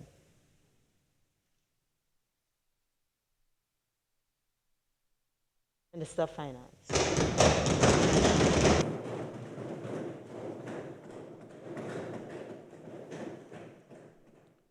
Thank you, Madam Speaker. Before I conclude my winding up of this debate, first allow me to congratulate again the very hard-working staff at the Ministry of Finance who have made this budget the success that it is. Madam Speaker, I have listened to members opposite for the last 4 days. And one thing has come across that has clearly been lost on members opposite. And that is, Madam Speaker, that this budget debate is not an election campaign. That came to an end on the 10th of August when this PNM government was returned for a second term. I observe, Madam Speaker, that members opposite wasted virtually all of their speaking time engaging in a futile attempt to revisit irrelevant issues that they had raised during the 2020 general election, which they lost. It should have been obvious to them that all of those issues that they raised had already been discounted by the population. So what was the point? What was the point, Madam Speaker? Members opposite seem not to appreciate that the electorate had already pronounced on these matters and that they had failed to convince the population that they had a better plan or that they were a better alternative to the PNM. In fact, Madam Speaker, I was quite astonished. Some members were so misguided that they went as far back as the 2015 election campaign, and even before that, which they also lost. Not one member on the other side proposed any meaningful alternative to our fiscal measures. Nor did they speak to what they thought the level of government expenditure should be or should not be in 2021, or what the measures for fiscal 2021 should be. For example, not a single member on that side rendered an opinion as to whether we as a country should run a fiscal deficit in 2021 to stimulate the economy or not, as the case may be. Whether in the face of COVID-19 we should engage in demand-side economics as a country, based on the principle espoused by the economist John Maynard Keynes in response to the Great Depression of the 1930s, which is that the demand for goods and services is the primary driver of economic activity, or whether we should follow a supply-side economic model popularized in the 1980s as Reaganomics, where it was believed that tax cuts for business provide incentives to produce economic benefits that somehow trickle down into the overall economy, or whether we should follow a classic economic model promoted by Adam Smith, who proposed the idea of an invisible hand, the tendency of free markets to regulate themselves by means of competition, supply and demand, and self-interest. Not one of them raised any of these issues, Madam Speaker. Not one of them proposed anything in terms of how we should manage the economy going forward in the face of COVID-19. And if any of them had bothered to pay attention, they would have realized that we on this side, unlike them, are not slaves to any particular economic model, but rather in this budget, which as the Prime Minister has said, has received universal acclamation from all sectors of the population. Rather, in this budget, to kickstart the economy, we have utilized a judicious mix of all three economic models. And that is why this budget has been acclaimed by all and sundry as a good budget, because there's something in this budget for everyone. And let me give you some examples, Madam Speaker. Low-income taxpayers, everyone earning $7,000 a month or less, now have an additional $250 per month every month in their pockets. And that is demand-side economics, Madam Speaker. A $750 million injection into the economy. By way of another example, the sale of fuel will now be regulated by competition and a free market. That is classic economics. And tax incentives for businesses, such as those designed to stimulate construction and investment in technology, that is supply-side economics. And that is what I expect to hear in a budget debate. Sadly, we heard none of this. All we heard were the usual tired, old, stale, populist platitudes and rhetoric, the usual puerile and baseless allegations backed up with no facts, which has failed to work for them in the last 2 general elections. There was no economic analysis, no econometrics, nothing to look at our situation as a country and what we should do to go forward. Just movelang and irrelevance on that side. Indeed, Madam Speaker, suggestions about what should be the approach to the 2021 budget came from elsewhere, not inside here. One former Minister of Finance suggested that we have played it too safe and have been too conservative, and that the better approach would be to engage in large-scale borrowing to stimulate the productive sector, taking our debt to GDP ratio up to 100%. From the current 80%. In other words, a former Minister of Finance has proposed we should borrow a further $30 billion in 2021 instead of the planned $8 billion and spend our way out of the recessionary effects of COVID-19. That is one option. Other economists have suggested we should spend a further $5 to $6 billion in 2021 on an expanded social safety net, taking expenditure up to $55 billion instead of the $49 billion that we have planned. That is another option. These are all very serious alternatives, very serious options, which we have considered in formulating this budget, and which we may revisit in due course as the virus continues its economic rampage and the full effects of the pandemic unfold. But one thing we will not do is surrender to sterile debate, such as I've heard for the last 4 days, or be inflexible in our policies, since we, in this PNM, are in the business of government for the long term. Madam Speaker, it is a tradition that the Leader of the Opposition is given the same amount of time as the Minister of Finance to respond to the budget statement. I have had the Leader of the Opposition's response analyzed. And in that 3-hour disjointed response, the Leader of the Opposition made just 2 points. 2, that's all. One was that the Minister of Finance was hiding the latest annual report of the National Insurance Board in some pursuit of hiding unemployment figures. And secondly, that ministers were living large at taxpayers' expense. The allegation regarding the National Insurance Board report was, of course, preposterous. Parliament was dissolved earlier this year before the report could be laid. And further, with respect to that report, there are a number of serious issues that need to be resolved with the National Insurance Board, including how to treat with migrant workers, what the retirement age should be, and what should be done with the self-employed. These are serious matters, Madam Speaker, for serious people to look at. There is nothing in that report that speaks to official statistics on employment levels.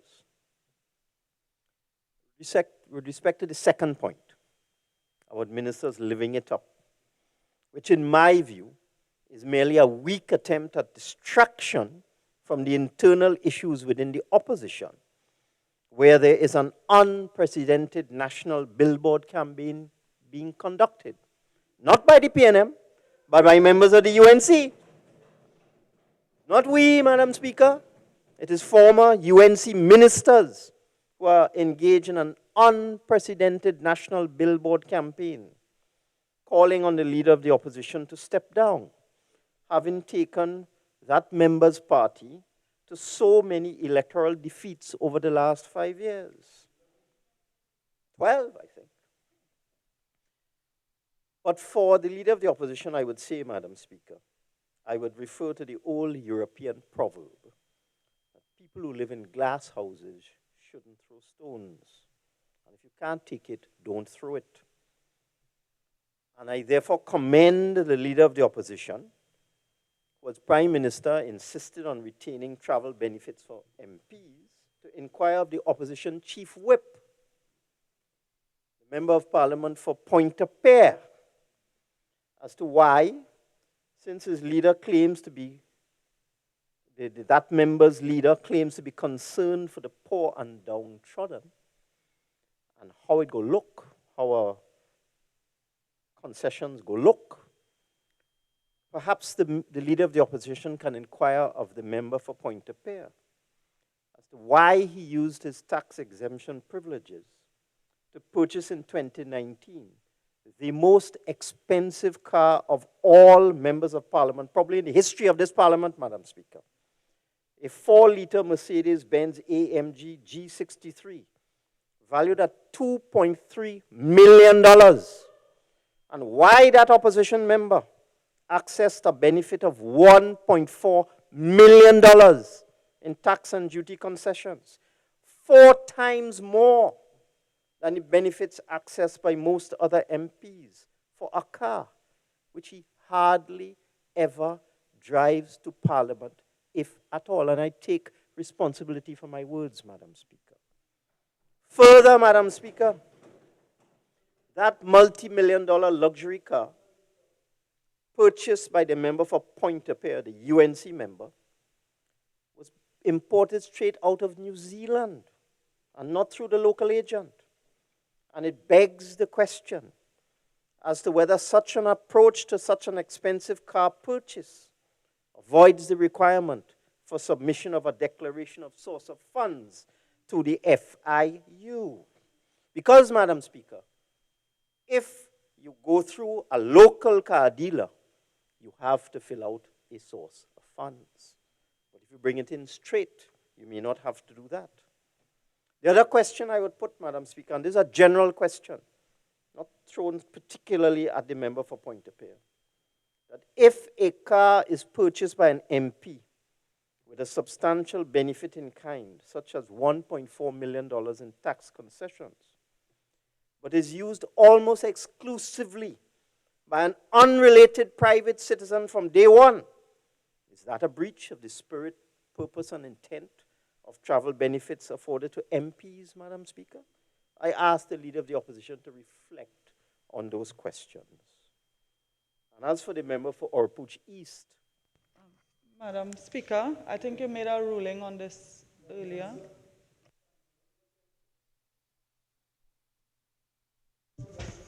Please continue, Minister. Thank you. As for the member for Orpooch East, who has lived up to his reputation, at least in my opinion, of being a political comedian, Madam Speaker. 1 minute, please. This is an opposition 1 minute, MP. please, Minister of Finance.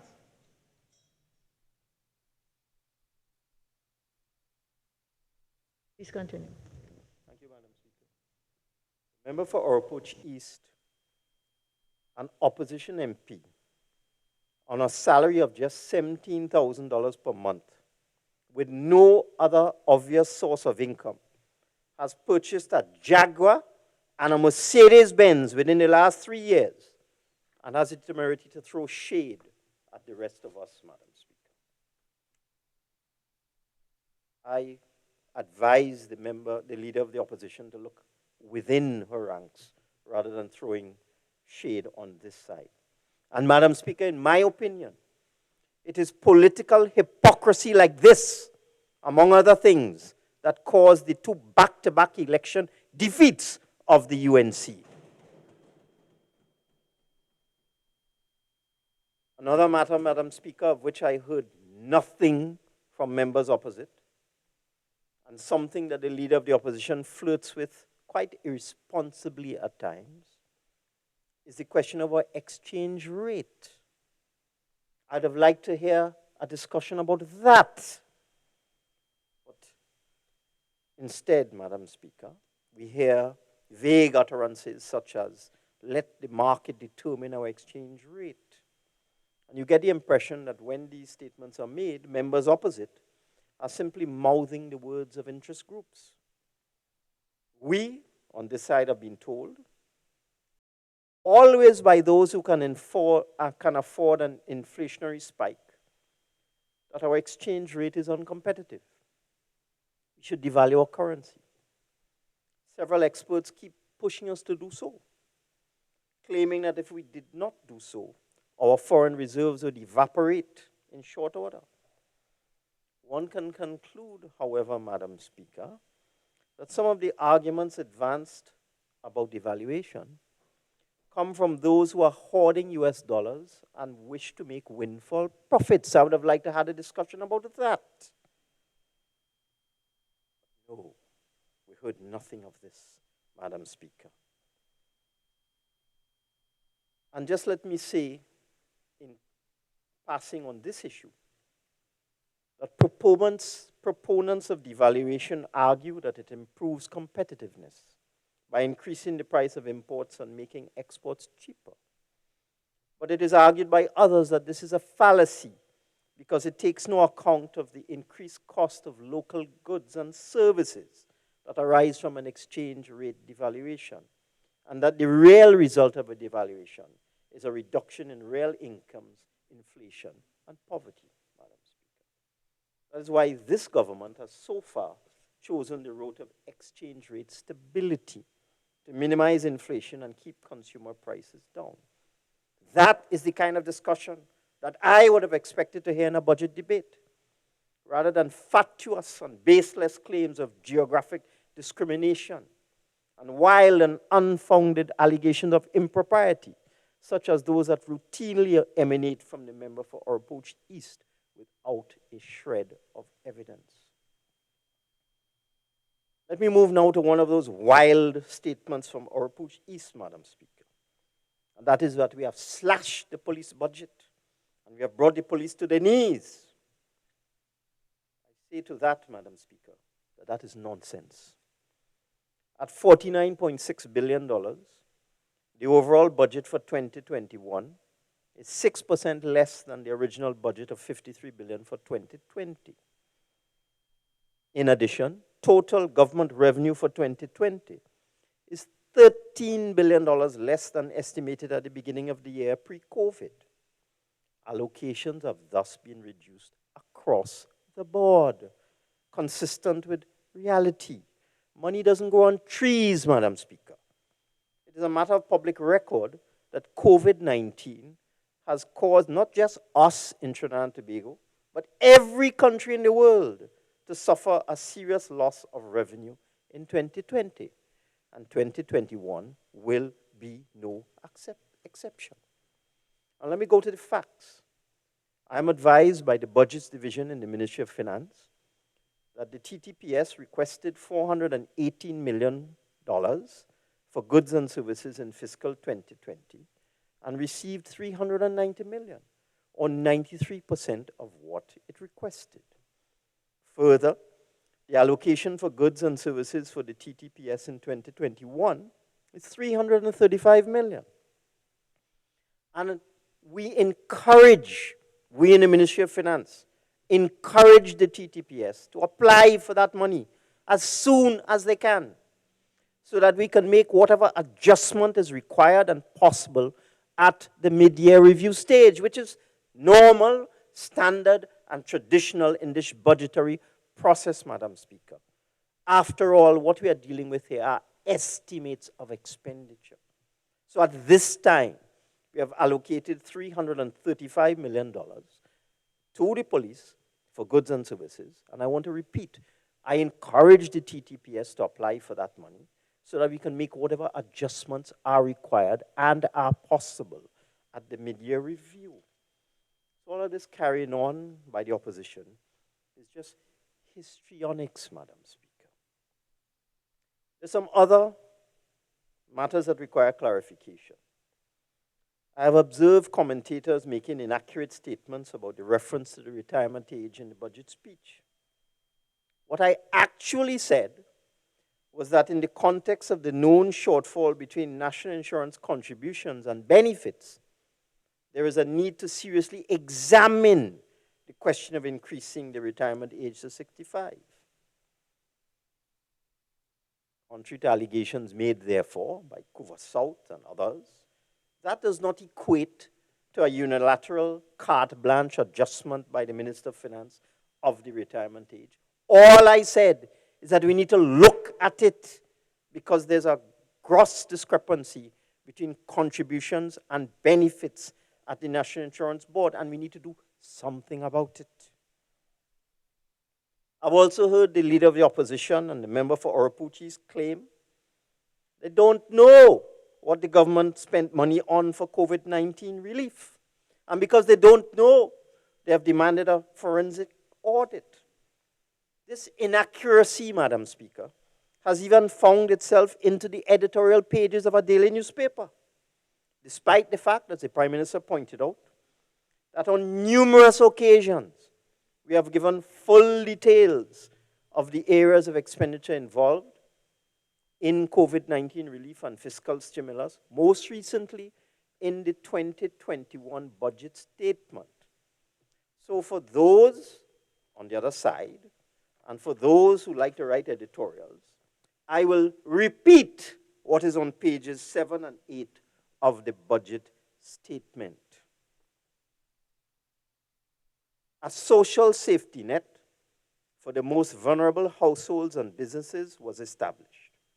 It was appropriately targeted at a cost of $6 billion, of which we have spent $4 billion so far. We are leaving no one behind.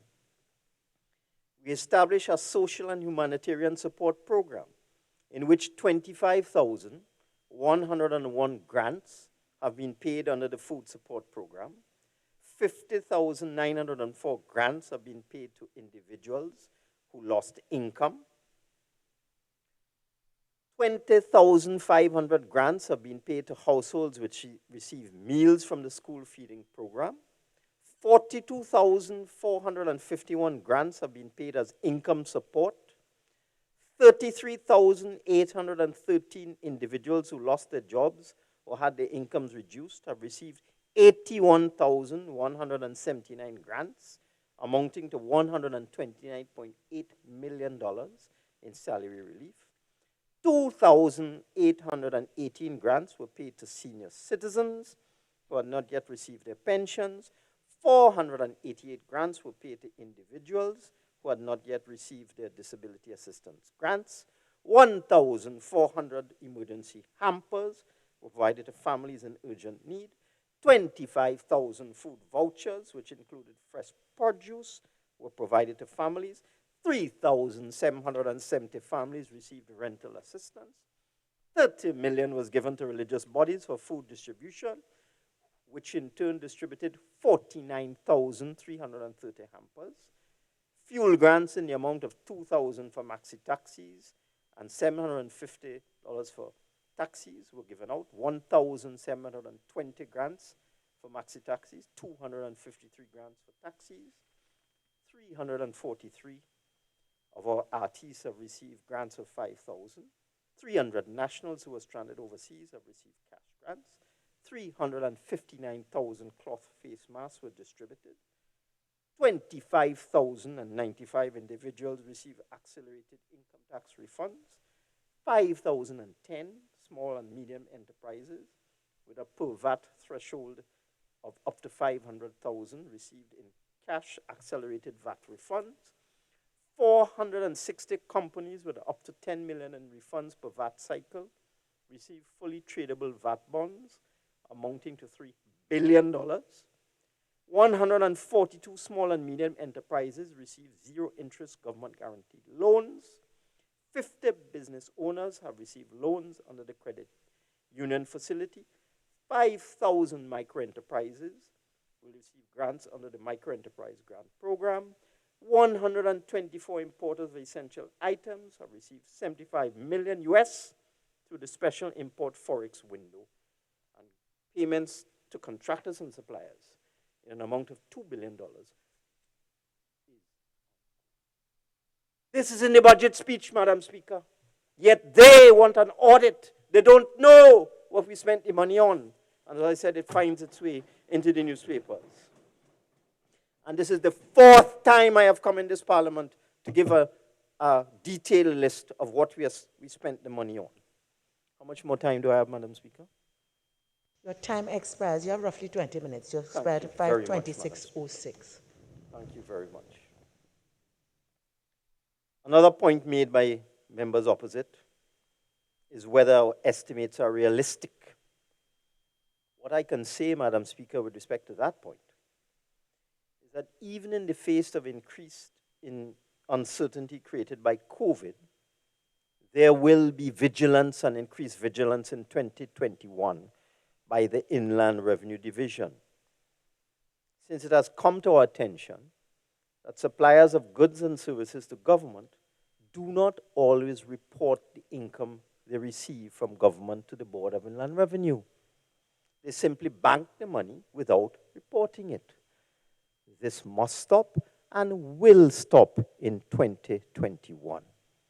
Whether you supply a $10 ballpoint pen to government, or you construct a multi-million-dollar secondary school, we will take steps to ensure that there is a proper correlation between money received from government and income declared to the Board of Inland Revenue. So we are going on an aggressive drive to see how best we can deal with leakage of tax revenue in 2021. Let me also deal with some inaccurate statements made by various members. I will start with the member for Barataria San Juan, who screamed that it is illegal to use stamp duty assessment to put values on properties because, according to the various laws associated with valuations and property tax, we must use the annual rental value, and we must not use stamp duty to determine the capital value of land and property to determine property tax. The kindest word I could put on that, Madam Speaker, is nonsense. There are two laws that govern property tax. One is the Valuation of Land Act, and the other is the Property Tax Act. And if the member for Barataria San Juan had bothered to spend 5 minutes reading these two acts, he would see that in the definition section in the Valuation of Land Act, there's a definition of capital value. And if he bothered to go a little further into that law, he would see in section 5 that the Commission of Valuation shall make a valuation of the site value, improved value, or capital value, and annual rental value of every parcel of land or part thereof. And if he had gone a little deeper, Madam Speaker, into the schedule, he would see that there's a percentage that is applied to land to determine the annual rental value. For agricultural land, it's 2% of the capital value. For residential land, 3.5% of the capital value. Commercial, 5% of the capital value. Industrial, 5% of the capital value, and so on. And therefore, Madam Speaker, in order to establish the rental value of a property, you must first establish its capital value. And stamp duty is based on the capital value of the property. I sometimes wonder who wrote the exams in law school for these fellows, Madam Speaker, these honorable members. I wonder, because the law is clear. You establish the capital value and then apply a percentage to get the rental value, and the property tax is based on the rental value. It's here, like ABC, like primary school. The other inaccuracy stated by the honorable member was that we made a big song and dance about the leader of the opposition's plan to huff the money in the unit trust and the NIB. And he said that the Prime Minister didn't know what was going on, because in the Roadmap Phase 2 report, it recommends using $3 billion from the unit trust to fund expenditure for 3 months. I have read the entire Phase 2 report twice. Today, it's not there. But in the event that I was wrong, I called the co-chairman of the Roadmap Committee. I said, go through every paragraph inside of there and see if you could find a statement saying that this government is going to take $3 billion from the unit trust to fund expenditure for 3 months. I am quite satisfied that that is simply untrue. It's just not there. Typical UNC, Madam Speaker. Now let me go to the member for Pointe-a-Pierre. I have a newspaper article here. Chief Whip questions fishy purchase of CL Marine. Now, what does he say? What are the allegations he makes? CL Marine has been losing millions every year. Unit Trust is holding a lot of debt on the shipyard. Why didn't I talk about the company in the budget statement? What is the plan? Let me deal with the facts, Madam Speaker. I have the official records. Let's start with allegation 1, false allegation 1. CL Marine has been losing millions every year. In 2014, Madam Speaker, CL Marine made a profit of $11.5 million. In 2016, CL Marine made a profit of $18.3 million. And in 2019, Madam Speaker, it lost $81,000. So how can a profit of 11 million, a profit of 18 million, and a loss of 81,000 be equivalent to it's losing $1 million every year? But that is typical UNC rhetoric, Madam Speaker. Typical UNC rhetoric. The other allegation, Unit Trust is holding a lot of debt on the shipyard, so why did we buy it? We're going to find ourselves in problems, Madam Speaker. The Unit Trust liability was settled years ago by CL Marine. There is no Unit Trust debt on CL Marine, Madam Speaker. And as we have said before, and I will repeat, acquisition of CL Marine deals with 3 policy objectives of this government. Firstly, it is part of the debt recovery from CLICO. And through the acquisition of CL Marine, we have been able to get an asset valued at $119 million, Madam Speaker. So we have in effect recovered $119 million of taxpayers' money through the acquisition of CL Marine.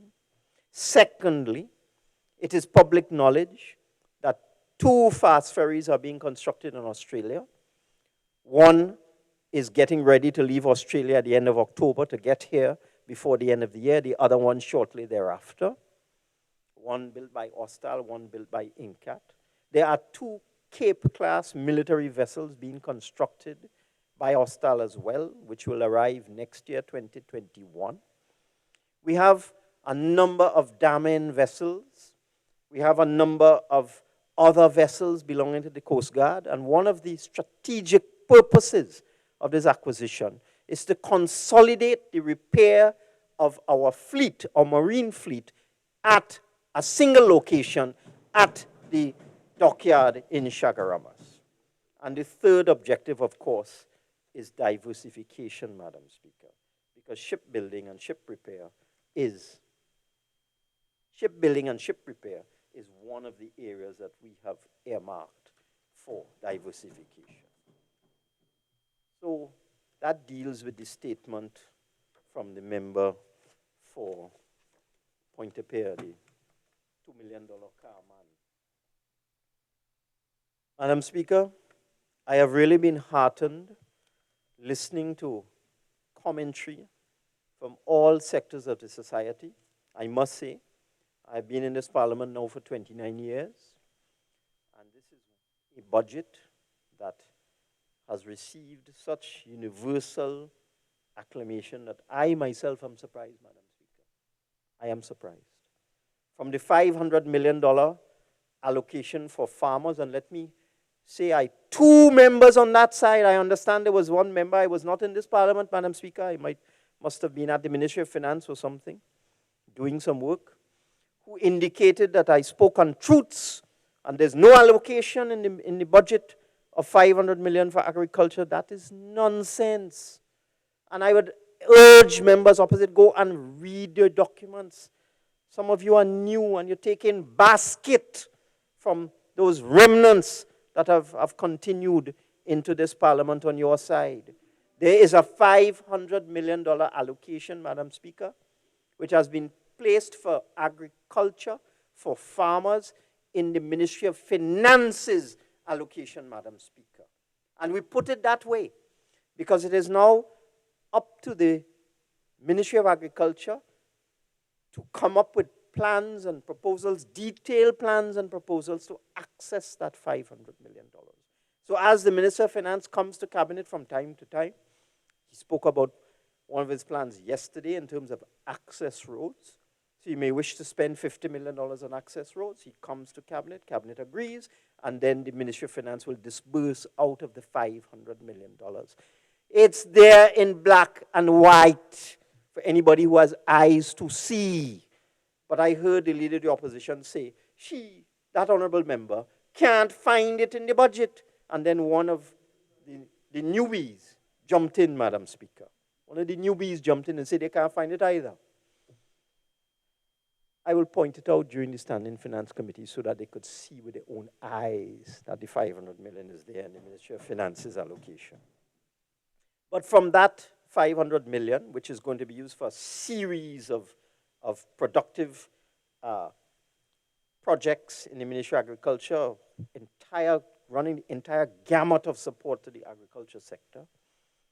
We have also put $50 million, Madam Speaker, for export market promotion for the Ministry of Trade and Industry to allow our exporters to get accreditation and to penetrate overseas markets and to assist our exporters to penetrate overseas markets. We put $50 million in this budget for that, Madam Speaker.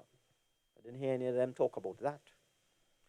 And then we have also decided to help first-time homeowners by increasing the allowance for stamp duty exemption from $1.5 million to $2 million, Madam Speaker.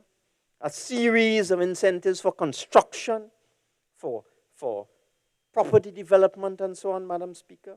A series of incentives for technology, the divestment of gas stations to the private sector with first preference going to dealers, the introduction of a private operator in the port, Madam Speaker. This budget has hit the mark in so many areas. It has excited so many people in this country. And therefore, I am humbled and pleased to be a member of this government. I have presented the budget, but the budget has been informed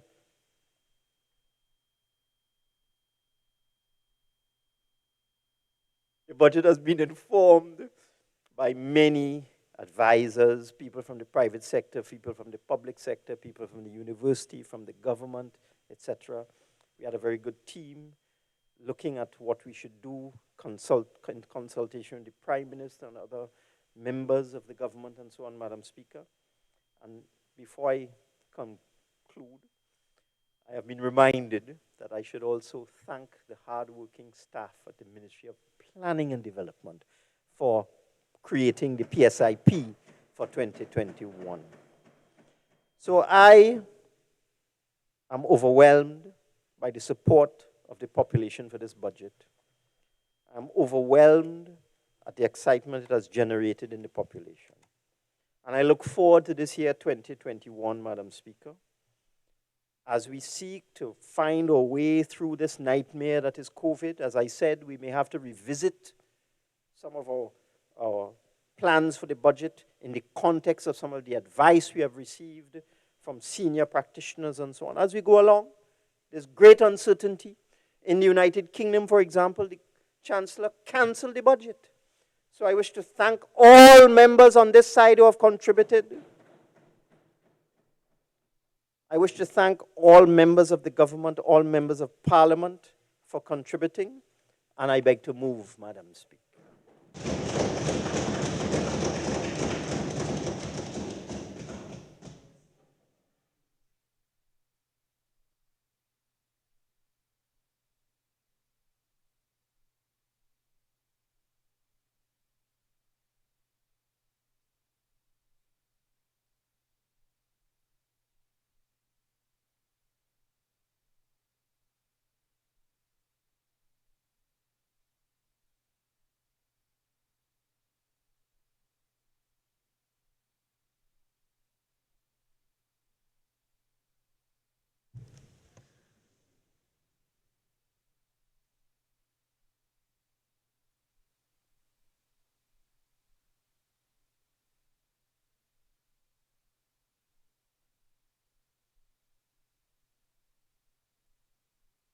Honorable members, the question is that a bill entitled An Act to Provide for the Service of Trinidad and Tobago for the financial year ending on the 30th day of September 2021 be now read a second time. All in favor say aye. Aye. Any against? The ayes have it. A bill entitled An Act to Provide for the Service of Trinidad and Tobago for the financial year ending on the 30th day of September 2021. Minister of Finance. Thank you, Madam Speaker. In accordance with Standing Order 81.8, I beg to move that the Appropriation Financial Year 2021 Bill 2020 be referred to the Standing Finance Committee for the consideration of the bill together with the estimates. Honorable members, the House shall now go into Standing Finance Committee to consider the bill and the estimates.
Honorable members, in accordance with Standing Order 81.2 and 8, the estimates containing the details of the financial requirements, along with the appropriation bill, have been referred to this committee for consideration.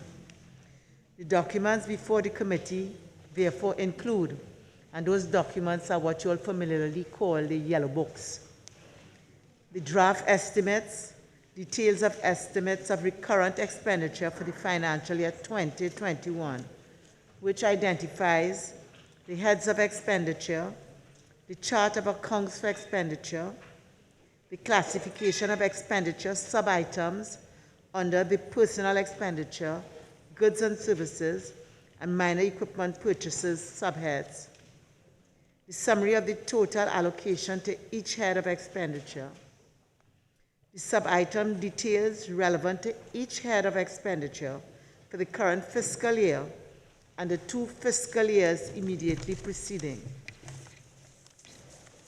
the draft estimates of the revenue and expenditure of statutory boards and similar bodies and of the Tobago House of Assembly for the financial year 2021, which identifies 1, the statutory board or body for each head of expenditure, 2, the abstract of estimated revenue and expenditure for the year ending 30th of September 2021, 3, the abstract showing the government subvention for 2019 actual expenditure, 2020 estimates, 2020 revised estimates, and 2021 estimates, and the increase or decrease of the 2021 estimates over or under the 2020 revised estimates.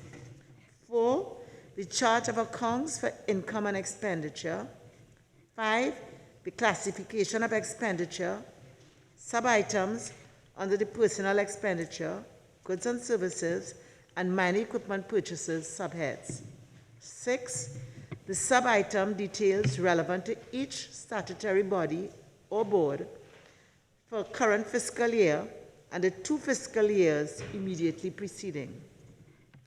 The draft estimates of development program for the financial year 2021, which includes 1, the summary of estimates of the development program for the financial year 2021 for Part A, the Consolidated Fund. 2, the summary of the total allocation for each head of expenditure for subhead 09, Development Program Consolidated Fund. 3, the item, sub-item, project group, and project description details relevant to each head of expenditure for the current fiscal year and the 2 fiscal years immediately preceding.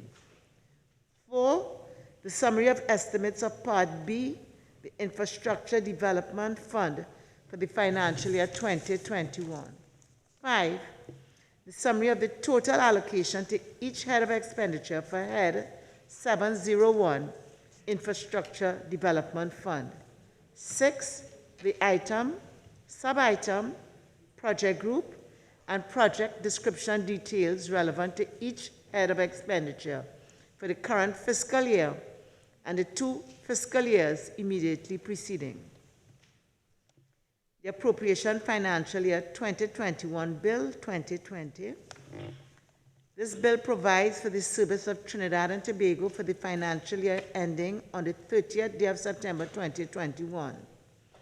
The bill seeks to authorize the sum of $41,394,343,424 from the Consolidated Fund. The schedule details the sum to be approved for each head of expenditure. Members, in accordance with Standing Order 85-1, the consideration of the clauses of the bill will be postponed until after the consideration of the schedule, which lists the heads of expenditure to be approved.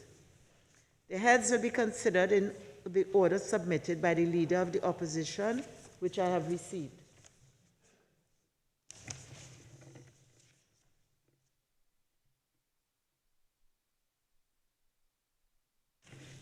And these are set out in accordance with the 5 days. And basically, on day 1, we do Ministry of Health, Ministry of Education, Ministry of Social Development and Family Services, Integrity Commission, Elections and Boundaries Commission, Office of the Attorney General, and Ministry of Legal Affairs. There's also listed here the Judiciary, but I believe a request has come for a rescheduling. Has that reached you, Whip? Has that reached you?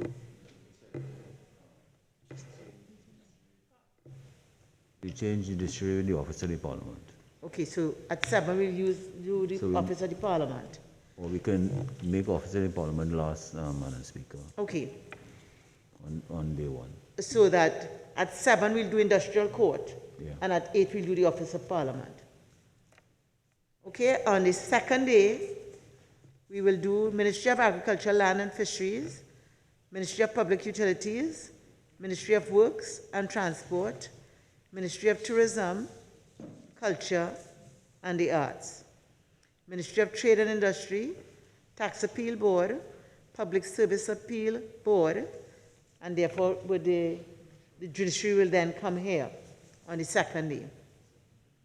On the third day, we'll do the Ministry of National Security, Trinidad and Tobago Police Service, Ministry of Rural Development and Local Government, Ministry of Housing and Urban Development, Ministry of Labor, Registration and Recognition and Certification Board, Ministry of Youth Development and National Service, Auditor General. Day 4, we'll do Tobago House of Assembly, Central Administrative Services Tobago, Ministry of Public Administration and Digital Transformation, Service Commissions, Personnel Department, Ministry of Sport and Community Development, Ministry of Planning and Development, Environmental Commission.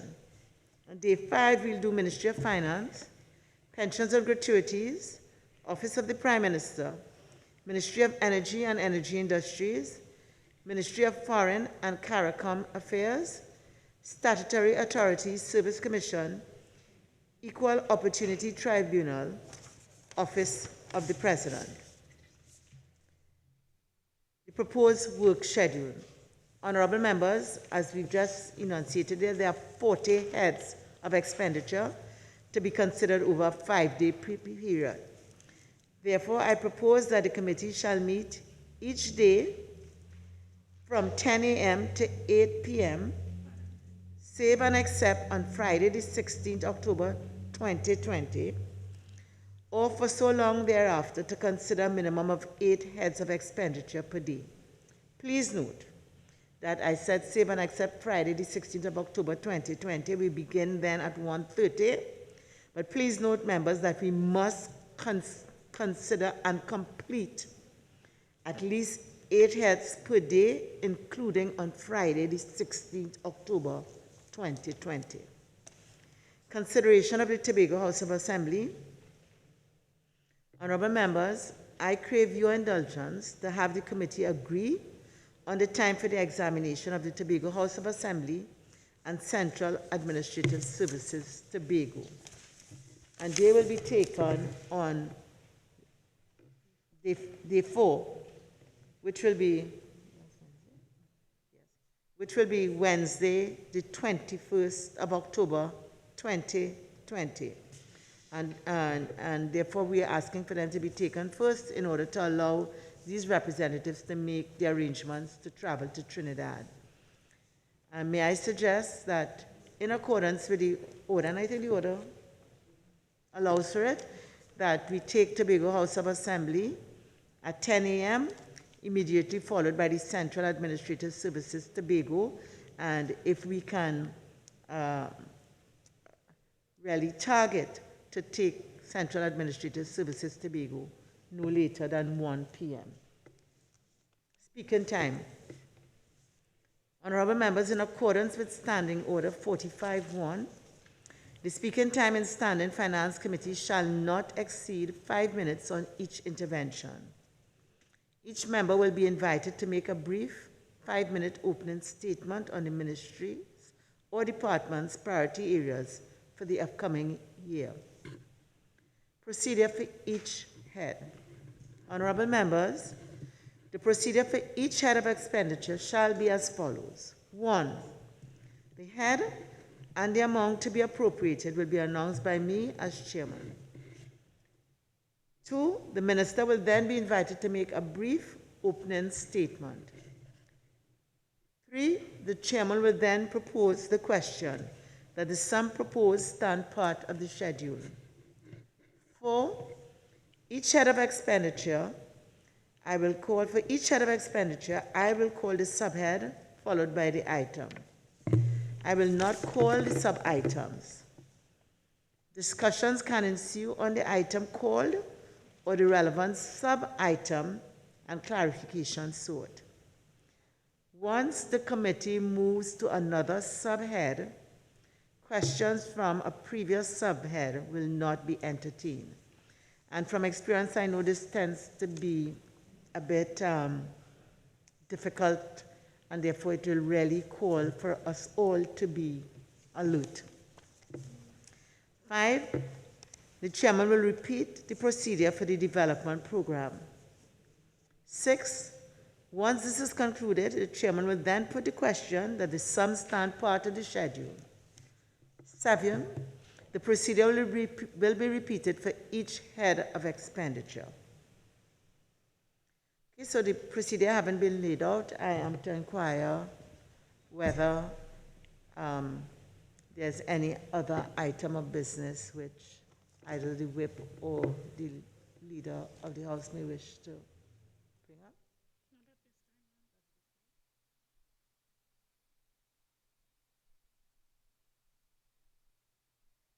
Okay, so yes? On day one, we start on Friday at 1:30 p.m. We have 8 heads to complete, and we'll complete that how long ever it takes, right? On Friday. That's the point. Whatever time we start, we have to complete Correct. 8 heads. Friday is day 1, as you mentioned, Whip, and therefore we have to complete the 8 heads. So there's no end time. The end time has to do with the numbers. Thank you. Okay? So if there's no further business, honorable members, the meeting of this Standing Finance Committee is suspended and will be resumed on Friday, October 16, 2020 at 1:30 p.m. Please reach home safely.